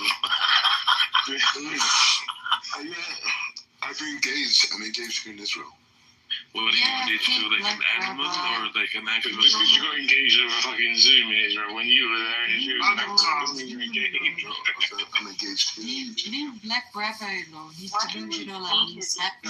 That's what matters. Okay. If he's happy, that's okay. Can we start? I bet she's not happy. Does she know you're unable to reproduce? I'd rather starve his ego like they starve Hazza. He has no ego. He cannot make next generation of people. Black Rabbi, let me ask you a serious question, man. Like, there's a lot of videos online right now on social media that when you go to those bunkers, if you're a non-Israeli, non-Jew, they don't let you in. Like, how do you feel about that? Like, seriously, how do you feel? I don't know anything about it. I've never heard of it. You never heard of it? No, I never heard of it. Have you ever been to a bunker? Did they ever allow you in? Bro. I'm asking you a serious in question. Israel anymore? It's not, Israel society is not even like that, bro. Like, Yeah. They're not like that. Yeah. What's the society like that? Is everyone shitting themselves? Honestly, let me tell you how the liberal is like Los situation is going Angeles. over there. Because I have friends on Instagram living there. So I see Why do you sound so slow? Why do you sound so slow? Why is everybody like giving comments on my voice? Like, But no, it's not Your voice voice, is like, fine, Fatima. It just sounds very slow. Like, Here's Holiday in the story. You sound very beautiful, Fatima. Don't let the haters hate. That's what people do when they deflect. They start to insult you. No, Yes. she sounds like she. You know, I just I just shared a tweet and also a reel from Instagram, which says that both of them, are testimony to the fact that Israelis refuse to allow Indians, Thai, and other nationalities, even black people, inside the bomb shelters. They're literally pushing them out. They cannot come out. And because, there are about 15,000 Indians who work in Israel right now. And there has been a lot of chat in the Indian media saying the same thing about the same issue, whether Indians in Israel are really safe because Indians are not being allowed inside the bomb shelter. I saw the video. They weren't they were turning away the Thai people. Another woman, a Ukrainian lady that lives there, they didn't let her in a bunker. She started knocking on people's houses to try to find one, and no one would let her in. They just pick her up. Oh, man. That's funny to you? No, it's important for him to know that he's not alone. Other people there also face the same thing. Look, I don't really like. The problem I have sometimes in this room is that people talk about human lives like they don't mean shit. Yeah, like you guys are talking about bro. Like, regardless of whether they're Zionists or not, So to be honest with you, they have Morning, children. They have grandmothers. I'll be. But hold on, Teddy. The fact that you're laughing about it, like you do realize Morning Nazis were humans also, right? I was gonna say it depends on who you're talking to, Morning. I've never been signed up for Black Rabbi Hour. Giving this man a microphone and giving him space to yawn on the microphone and snore on stage, like you're a piece of shit, dude. No, he's just. Who got the singles pissed off? But why am I being attacked? I haven't even said anything. They're anti-Semitic, isn't it? You didn't say anything. You didn't laugh about the situation. Like, come on, bro. Stop playing the game. No. I do have a question, though. Like, if you hate white people so much and you hate me so much, why did you friend request me? Like, what's that about? Wait. He moves to Israel. Oh, now that this is the game we're going to play? Ask him about skinny jeans. Let him tell you the story about skinny jeans. Tell them about skinny jeans. Come on, tell them about skinny jeans, please. What we're talking about right now, what we're talking about right now is it treasures. No, he beats me out of my game, bro, because Zionists like him. This motherfucker in skinny jeans. He gives up his country of origin to go to another country to be accepted by people that don't even appreciate anyone of color, right? So wait, the vaults of Iran are about to be opened up. A whole new era of wealth is about to be created. That's right. A whole new era of wealth is going to be created. There's going to be more prosperity for the people of the Middle East than could ever be imagined. Okay, Black Rabbi, and we need everyone to meditate and pray on this. Man, shut up. What do you think is going to happen? What do you think is going to happen, Black Rabbi? Like, he belongs like someone, like in a psychiatric hospital or something. We just start calling him clickbait because the only reason he's on the stage is because he gets people talking.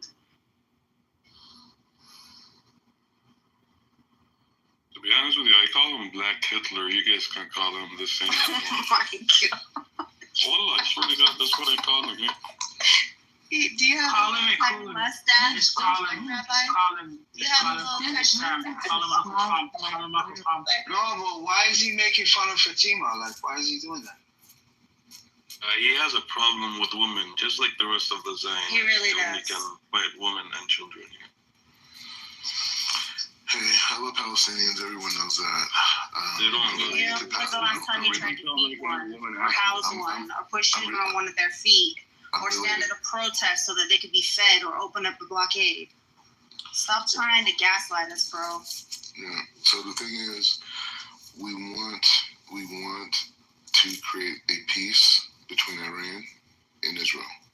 Okay, let's stop this guy. So you kill the civilians. Guys, So you attack first, yeah? Please stop. Please stop. Let's not give this guy any more mic. This guy keeps saying, he comes like as if he has been sent as a prophet to the people to mend our ways. So stop with your. I'm your leader. Black Rabbi, just stop with your BS. Okay, just stop with your BS. Let's talk something more. Guys, let's talk about something else. What's happening in the world? You know what happened under the cover of what is happening between Iran and Israel? Israel saw an opportunity to kill between 50 to 100 Palestinians who came to get aid. They just used the tanks to start firing at them. So the casualty figure was about 51 yesterday, and it seems to be increasing day by day. Okay, so they thought only 51 people were killed, but today they are saying it is much more than 51. They still don't know how many were killed. And you know what? Before this American-Israeli Zionist lobby took over the aid distribution in Gaza, there were 400 aid distribution points in Gaza that were run by the United Nations. 400. And today, after this Gaza, whatever they call that, a distribution aid center, they have just about 3. And people have to walk miles and miles, to go and reach the aid center. And they are that way being separated from their families again and again and again, because every now and then Israeli forces would block.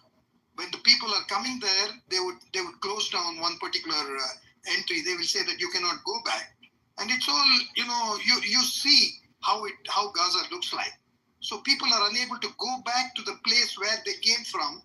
So they are unable to meet their families again. So that way they keep losing their families, and they are not able to get how much can a person carry on his head if he has to walk 5 kilometers or 10 kilometers to get aid? So they walk these long distances, and they are not, even when they get an opportunity to get the food, they are not able to carry back all that they need, including water. They have to take back, including water, flour, rice, whatnot. That's not true. That's not true. So, no, I'm not talking to you, Black Rabbi. I'm just sharing some information. No, Black Rabbi, if you come off the mic, that will be, I'll have to do an Iran on you, okay? So stay. You would never be able to do Iran. We're dominating the world. That's reality. I just did. Stay there. So basically, what they are doing right now is making sure that what is known in Israel as the General's Plan. This was a plan created in 2017 by one of their military generals who put it in the form of a document. He said the only way we will ever occupy the Palestinian lands is by adopting 2 things. Number one, we have to make sure they do not get any food, water, or anything. So either they die because of starvation or they leave the land. Now what's happening in the case of Gaza is they are being starved, they are being denied water, shelter, literally everything, and they are also not able to leave because Israel would not allow Egypt to open its border. And the puppet at Egypt, LCC, he is not even a human being. So he doesn't care what happens to the Palestinians. So literally, the Palestinians are caught between, like the sea and the hot rock, between starvation and escape, and both are killing them. Literally, they are being killed every day, and children are dying because children not having baby formula are being starved, they are found dead nowadays. And the Western media is not allowed. No media is allowed. So nobody can go into Gaza and see what is happening. So literally, there's a genocide taking place right in front of our eyes, and the entire Western world, especially, and the Gulf countries, all these Sunni leaders, they're not even leaders. And incidentally, I'm a Sunni, so don't think I'm criticizing because I'm a Shia. No, I'm a Sunni. So all the leaders, or Sunni leaders of the GCC countries and other countries, they are all literally puppets of the Israeli regime. Okay? Nobody is helping. I mean, there is nothing literally left now in Gaza. Okay? Israel has annihilated and destroyed almost everything there. There are just 2 million, human bodies walking here and there. 2 million emaciated bodies. So what more does Netanyahu and the Israeli people want to do to them? What more do you want to do to them? Do you want to do better than what Hitler did? Do you want to replace Hitler as the worst, human being on earth? Do you want to replace, do Zionists want to replace Nazis as the worst human beings and so that they can take the top spot in that list of inhuman human beings? Is that what the deal is all about? If that's what it is, then yeah, we are ready to give you the title of the worst human beings on earth, ever found on earth or ever created by God. So we're willing to, the world is willing to give you the title, guys. If any Zionist is in the room, please, we are ready to give you the title. Let those people go, man. Let those people have water. You don't kill babies, man. Nobody kills babies. Even, who kills babies? Some of the animals do. Like a lion would kill cubs which were born to another lion, another male lion. But there's a story behind that, why they do that. You don't have any story, you don't have anything. But still you Zionists keep killing children, keep killing babies. I mean, I can never fathom how a baby can be denied milk, formula. It's just unimaginable for me. You keep coming and you keep flaunting your Holocaust victim card every now and then. Even when you sneeze, you say, okay, I'm a Holocaust victim. That's what you do. But then you are doing much worse things to the Palestinians, to the Gazans. Oh my God, I cannot believe. And the frustration when you see these videos, when you read these things, the frustration that I feel sometimes for not being able to do, if I could even give one glass of water to one Palestinian child, I think I would have done the greatest service to humanity. That's what I would think. No. But these things, these guys, no. These are, really inhumans, not humans. Unbelievable, man, what's happening with the Palestinians.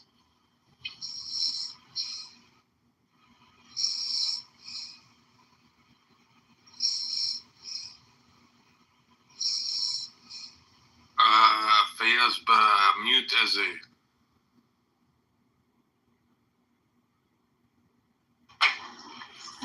Yeah, Eze is muted. I had a question. There was a video of Israel trying to block one of Iran's missiles and the fallout landing back in the city. Do you guys have the video for that, or do you know? We have a bunch of videos of rockets landing in Israel. Which one? No, I'm talking about Israel's own missile landing on Israel. Yeah, no, it was the interceptor from the Iron Dome system that malfunctioned and came back. I believe a couple of them, fell on Israel on the city itself, burning some of the buildings. Yes. Even their fucking defense system failed them, man. So earlier I posted in the chat a video about how the IDF is not notifying its own citizens in time to evacuate. I mean, this is just a glimpse of how they're treating their own civilians or who they treat as civilians, right? So imagine how the Palestinians are being treated in the West Bank right now.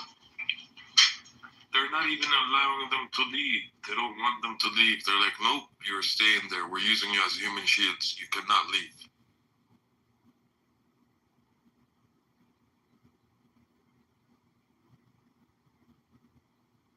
It's funny that you mentioned that because if I remember correctly, there was a question during one of the press conferences where one of the journalists was asking why isn't Israel allowing American citizens to come back to America when it's safe, and they completely avoided that question. So who's to say what their fighting is? Again, I'm on the thinking that Israel wants to use Jewish people as human shield, which is messed up entirely. But yeah, they don't care about lives. When you're talking about the Zionist machine, it doesn't matter if you're Jew, Muslim, Arab, Christian, or whatever, right? You're as long as your death motivates or progresses their agendas, they wouldn't hesitate to kill you.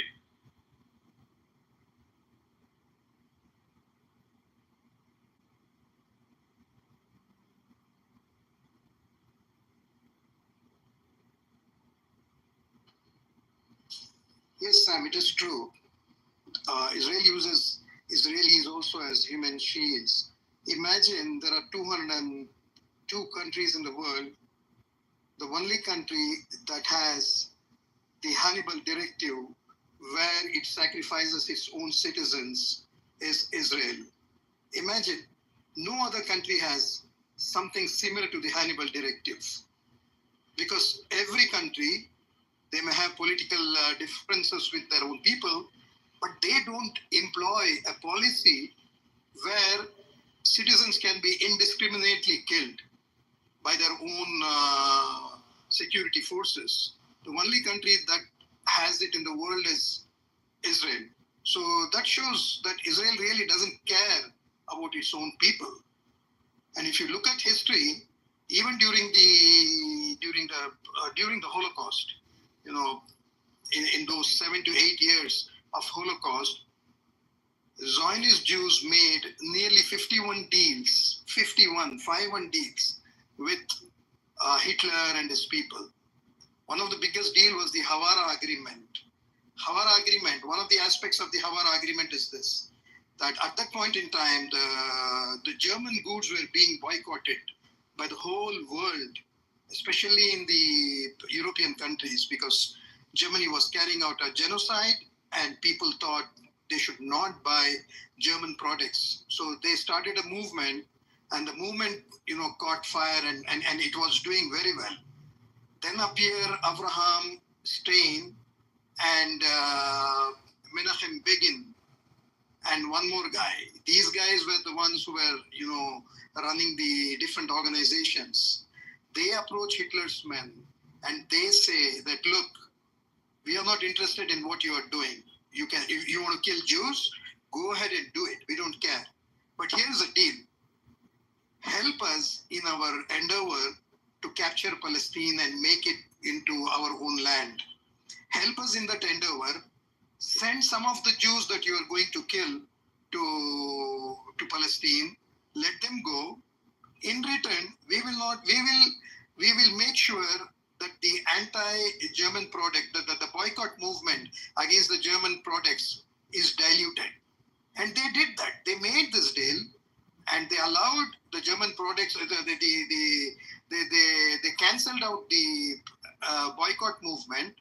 In return, Hitler allowed some of the Jews to escape to Palestine, but he continued to kill the rest of the Jews. Then the other one is another very interesting thing that happened.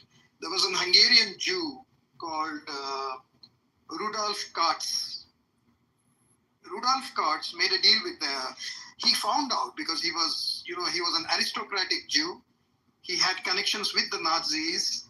So somehow he found out that Hitler was going to kill the million Jews that were living in Hungary. So when he found out that 1 million Hungarian Jews are going to be killed by Hitler, he did not alert the world. So he made a deal with Hitler. He went and gave a list of people. He said, "Oh, look, we will pay you so much. In return, you will have to let go a list of these people." 1,600 Jews names were on that list. And they made a deal. They also paid to Hitler's men, and they were allowed to escape from Hungary to Switzerland. So trains were arranged, and they escaped through trains to Switzerland. And in return, he agreed not to reveal the plans to kill 1 million Hungarian Jews in Hungary. And they were subsequently, gassed and murdered by Hitler. So this thing about sacrificing their own people in order to achieve their ideology, fulfill their ideology, has been seen in Zionist from that time onwards, from 1930s onwards, 1930s, 1940s. So it should not surprise anyone that they have this Hannibal directive program in Israel, and they also sacrifice their own people in such wars. And in fact, I'll mute up now, but next time I'll share another interesting thing about the establishment, about the location of the Kiryat. Kiryat is the Pentagon, is equivalent to the Pentagon in Tel Aviv. Where it is located is one of the busiest residential and commercial locations in central Tel Aviv. And in 2012, people approached, I'll share the names of the people who approached the government of Israel and told them that it's highly risky to have our Pentagon right in the middle of a civilian neighborhood. It should be moved out of the city. And the Israeli government, subsequent governments refused continuously. And just like they predicted, the first building to be bombed by Iran was the Kiryat. And guess what? Just next to the Kiryat, there's a big hospital, Ikikau Hospital. And I asked Amos, the other Amos who comes, how far is Ikikau Hospital from Kiryat? He says, by car, it's about 5 minutes. So they have, within a radius of 1 kilometer radius of Kiryat, they have 2,200 residential dwelling units, 5 schools, 1 major hospital, 1 major commercial complex, and a couple of shopping malls.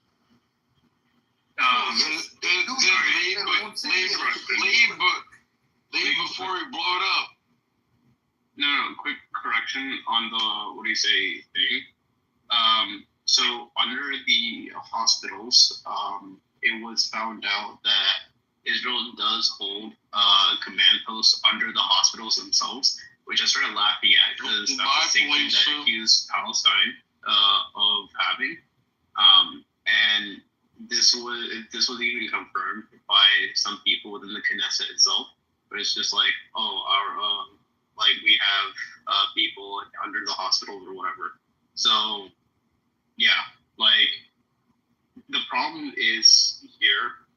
Israel doesn't give a shit if a hospital is bombed or whatever, as long as their operation posts are still intact. They don't care to use the humans in there as human shields. And for example, I think it was MSNBC or CNN that was praising Israel for emptying out the hospital, putting it in a parking lot within 7 minutes. And then I was just like, what was the sentiment again for when Palestine went ahead and got all of its people from the hospital onto a parking lot, and then they still bombed the crap out of it? So this is very unrelevant, but I'm curious. So I went on ChatGPT and I asked them what was the population of the Jews between 1933 and 1945 in Germany. And it came back saying that about 525,000 Jews were in Germany, which is 1% less, or 1% of the total German population at that time. 1933.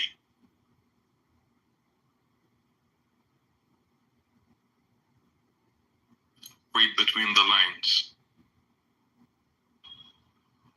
I read it.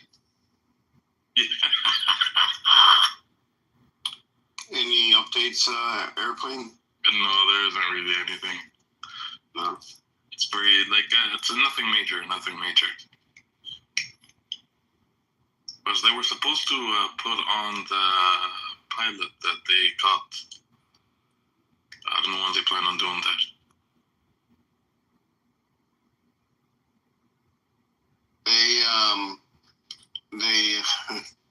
The other day, they bombed the, the TV station while they were on air. I think they were trying to get Mohammed Marandi. Are you talking about the Iranian TV station? Yeah. Because he was in the building. He wasn't on air, but he was in the building. But did you see how the anchor, she walked out like a lion out of it? I know. But Edward, wasn't Mohammed Marandi giving an interview to Piers Morgan at the time? Was he? I'm not sure. Maybe he was. He wasn't in that, that same where that woman was. So I just assumed he wasn't on air. Maybe he was. But no, there was actually, the report says that there was only 3 injured in that attack. So I don't think they got anyone. I don't even think that this guy was there yet, Edward. You don't think what? Sorry? I don't think that this guy you mentioned was there. Yeah, I think he was in the building. I could double check, but I believe he was in the building. He was in the building. He came to the building because he was scheduled to give an interview to Piers Morgan, and that's when the blast went off. So, but the interview did take place afterwards. He was interviewed by Piers Morgan, but I don't know if it was in the same building or some other building. And then he issued, Marandi issued, there was a tweet from him that he has been asked to get rid of his mobile phone and, get rid of his electronic devices because he is being targeted by the Mossad. So he said that I cannot do that. I don't know what happened after that. I don't know if he's gotten rid of his mobile phone or what. I don't know. I haven't checked his tweet feed yet. I think he has. He was on today on YouTube giving an interview. I found out that during the Nasrallah funeral, the Israelis flew like 1,000 feet off the ground with their fighter jets across the whole crowd. Yeah, terrorizing the people there, Yeah. I was like, these people are disgusting. And how can you call yourself a military force when you're doing things like this or trying to bomb? Remember that guy, hello, my enemies, I hope you have a very bad day. He used to come out with like 2-minute clips on social media. And he was like a comedian. And he would talk about, like you come across the border, you get bombed. And then you go back and you come across again and you get bombed. And something like, if it was me, I would learn crossing the border means I get bombed, so I don't cross anymore. But he always starts off with, hello, my enemies, I hope you have a very, very bad day, Lebanese guy. And then he didn't show up for a couple of weeks, and then he came on very sad. He was like, they tried to kill me, but they got my best friend instead. We were both together, and he ended up passing away, and I didn't. And so he was, he's really sad about it. But they waste their time and money going after him. They're so unprofessional. But Edward, you mentioned about Israeli fighters flying over the funeral of Hezbollah leader. Do you remember Shireen Abu Akleh? She was a Palestinian American journalist working for Al Jazeera. Yep. Yeah, Shireen Abu Akleh. She was killed by IDF, I think in the West And Bank. she was assassinated by a headshot. I saw her video many months ago, where her coffin was being taken, her funeral was going on, and the procession was attacked by the security forces. So these people, I mean, like I said earlier, you were not here. I was just trying to say that these people are inhuman beings. They are not human beings. So nobody kills babies and nobody disrespects dead bodies. But then if you remember, in Gaza, I believe 16 graveyards have been dug up, completely dug up by bulldozers and desecrated completely. So that they did not want to leave anything, any proof that the Palestinians are buried here. So 16 graveyards have been literally dug up and desecrated by Israeli bulldozers. This was incidentally reported by CNN long time ago. So sick. So sick. We need them out of our lives.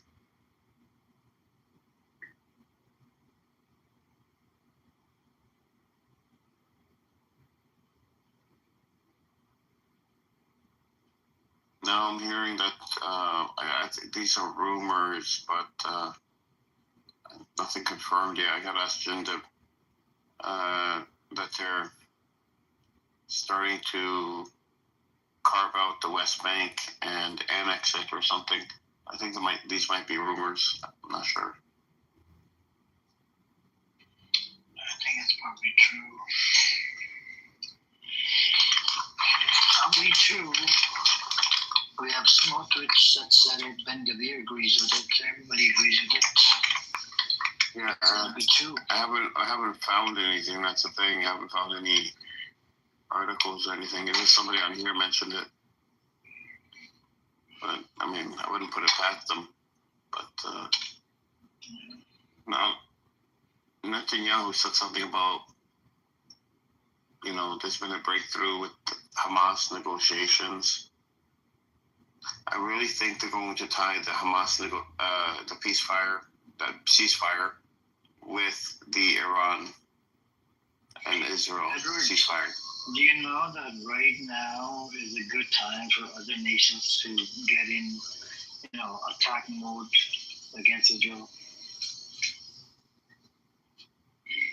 You do know that, right? Yeah, I mean, everybody sees its vulnerabilities. It's been severely. Right now is a perfect time. Topple the government, take over Israel. Amir, I don't think that would be an option, but now is a very good time for them to very good time take actions. I know, but they won't do it, man. They won't do it.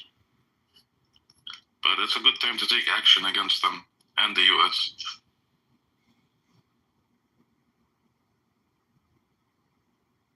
Huh?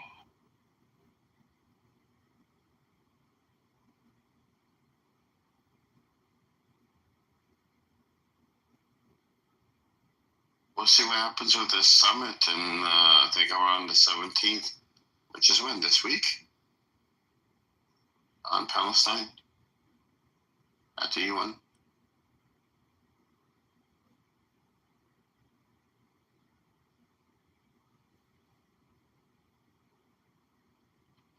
Oh no, it would have started yesterday, actually.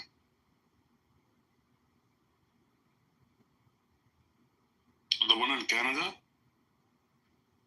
Well, it was going to be at the UN, but the one at Canada, France, the UK. Yeah, he tapped me yesterday and he left early from that meeting. He didn't. No, that's a G7. Oh, which one are you talking about? They're going to have a summit at the UN regarding the Palestinians and Canada.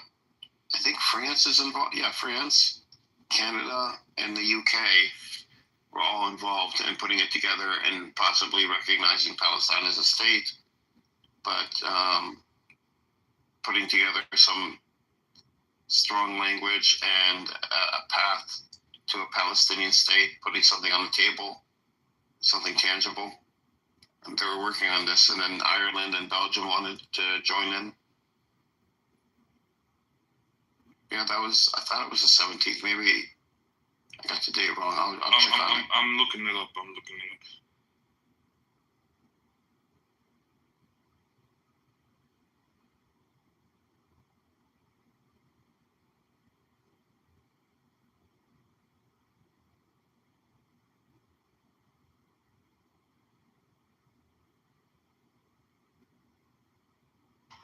I wasn't too good.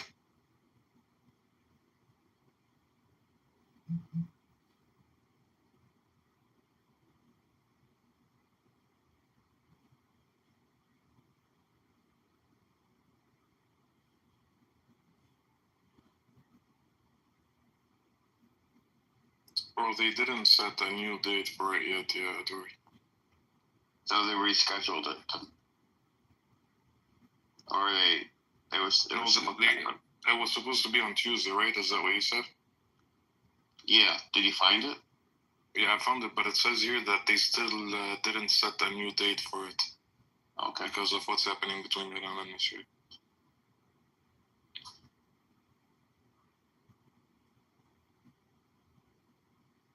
Michael in the chat says it was cancelled.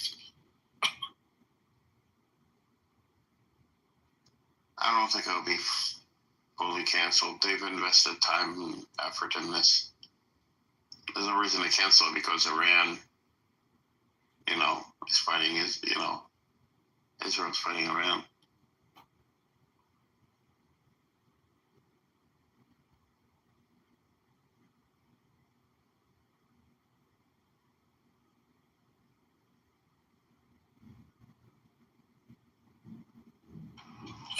So, almost you're pro-America, right? Yeah. So if America gets involved into this bullshit ass Iran war, are you for it? Are you going to support it? Or are you going to be in? No comment. What did you say? Bitch, why don't you comment? Over 60% are against it. Why would you comment? So I think according to his contract, he's going to have to go with it, right? Now, if you agree to it, which means you're going to be supporting the genocide of innocent people as a pro-America. And that's where you're going to have issues with what side should I pick. The right side is to not even fight in the fucking war. Because we don't want war. We're anti-war. Trump is supposed to be anti-war. And this war is not with us. This war is it's with Israel. Israel, and Israel. What happened to this pickup bastard? Where'd he go? Who? He disappeared. Pika bastard, Pikachu, whatever his name is. Oh, Pikachu. Yeah. And today, JB turned on all of these people, and he was being called a self-hating Jew. He said that all of these people, they're just, they make up shit. It doesn't make sense. None of this shit makes sense. He said, I don't roll with these people. And then, that guy, Zach, with the transsexual, right? He used the N-word, and he was moved down a couple times.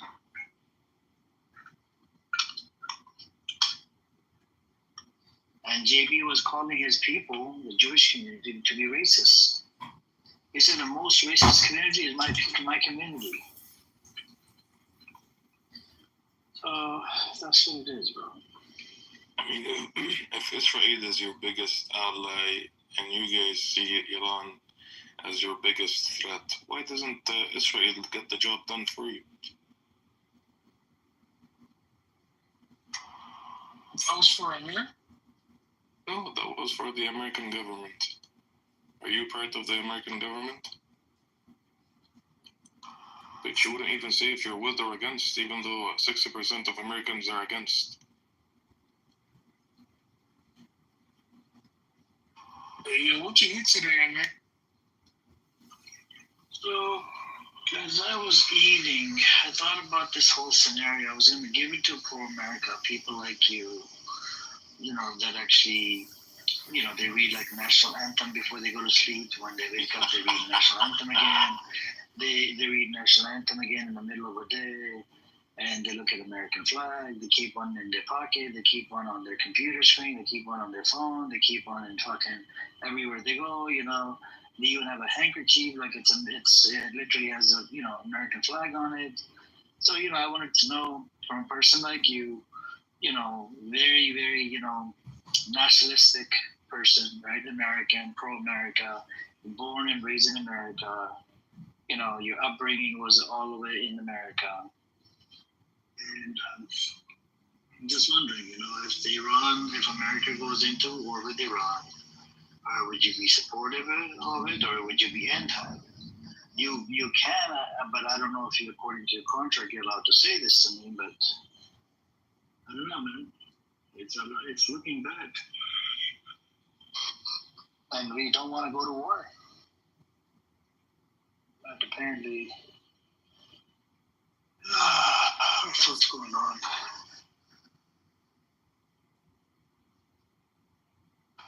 Yeah, but you never said what you had for dinner, man. What'd you cook? Yeah, that's what I had for dinner. I was thinking about this, You know what, Edward? Sorry, man. It just popped up again, but I think they got a group in Tehran that was planning to bomb something. Oh, really? Yeah. In a civilian area. Oh, wow. That's crazy.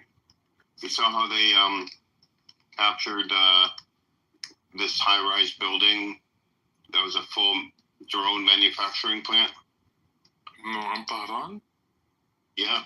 Well, I don't know if it was in Tehran. It was in Iran. It was a high-rise building, and it was a full drone manufacturing plant. It was worth at least, if I had to guess, between $25 and $50 million just for the equipment inside. No, I didn't see that one. Massive operation. Yeah, the Iranians captured it. I think the latest from the Israeli side is that they sent 50 jets over to Tehran in the last maybe 3-4 hours. They didn't really put anything up yet in terms of what they did, but...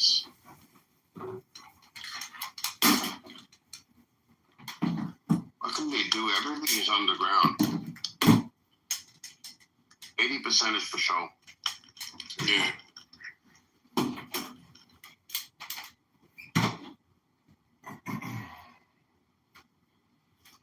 But Iran actually cooled down a little bit in the last 2 days. I wonder why. It's not like the first 3 days,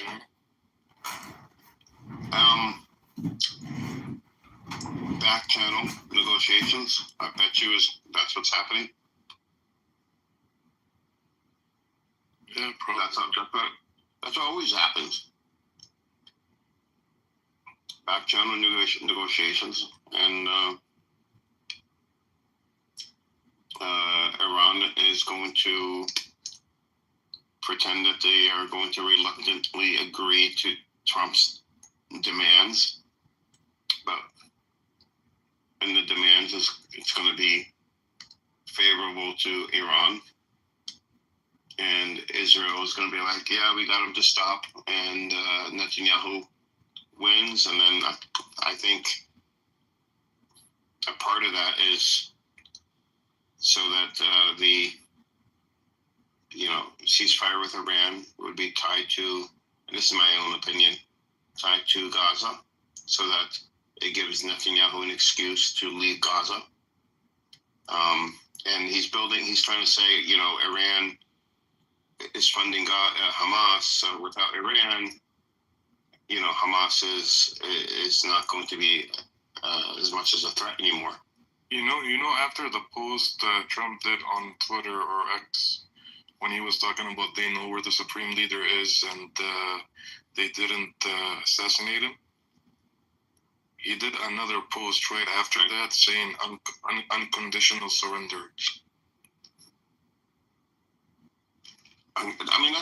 Trump is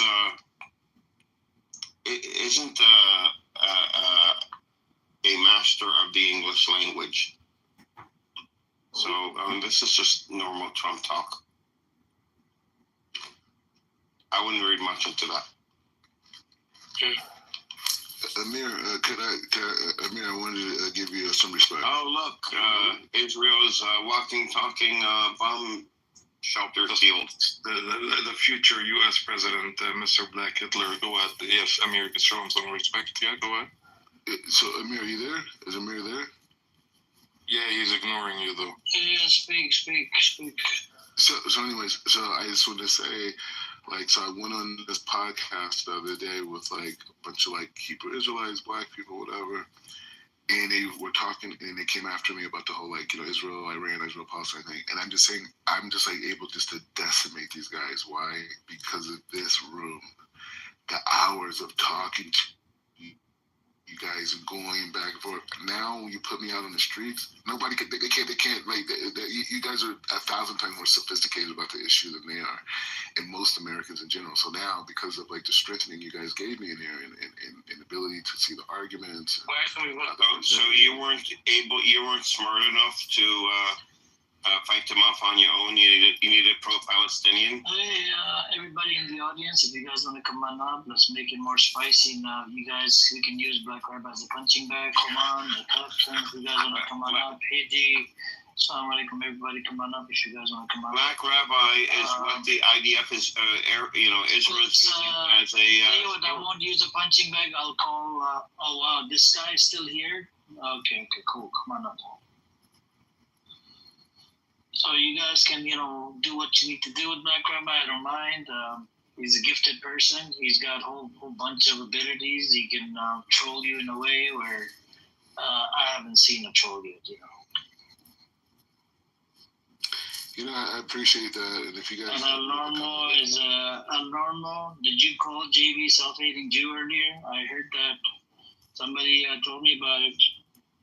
That you were attacking JB in his own room. Norm has a JB is coming to the right side of history now, so don't be in there.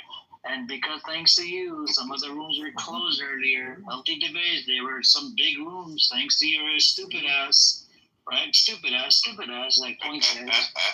Yeah, thanks to your stupid ass, you like to interrupt everybody. You cannot stay in your fucking lane. That's the problem, Al-Normal.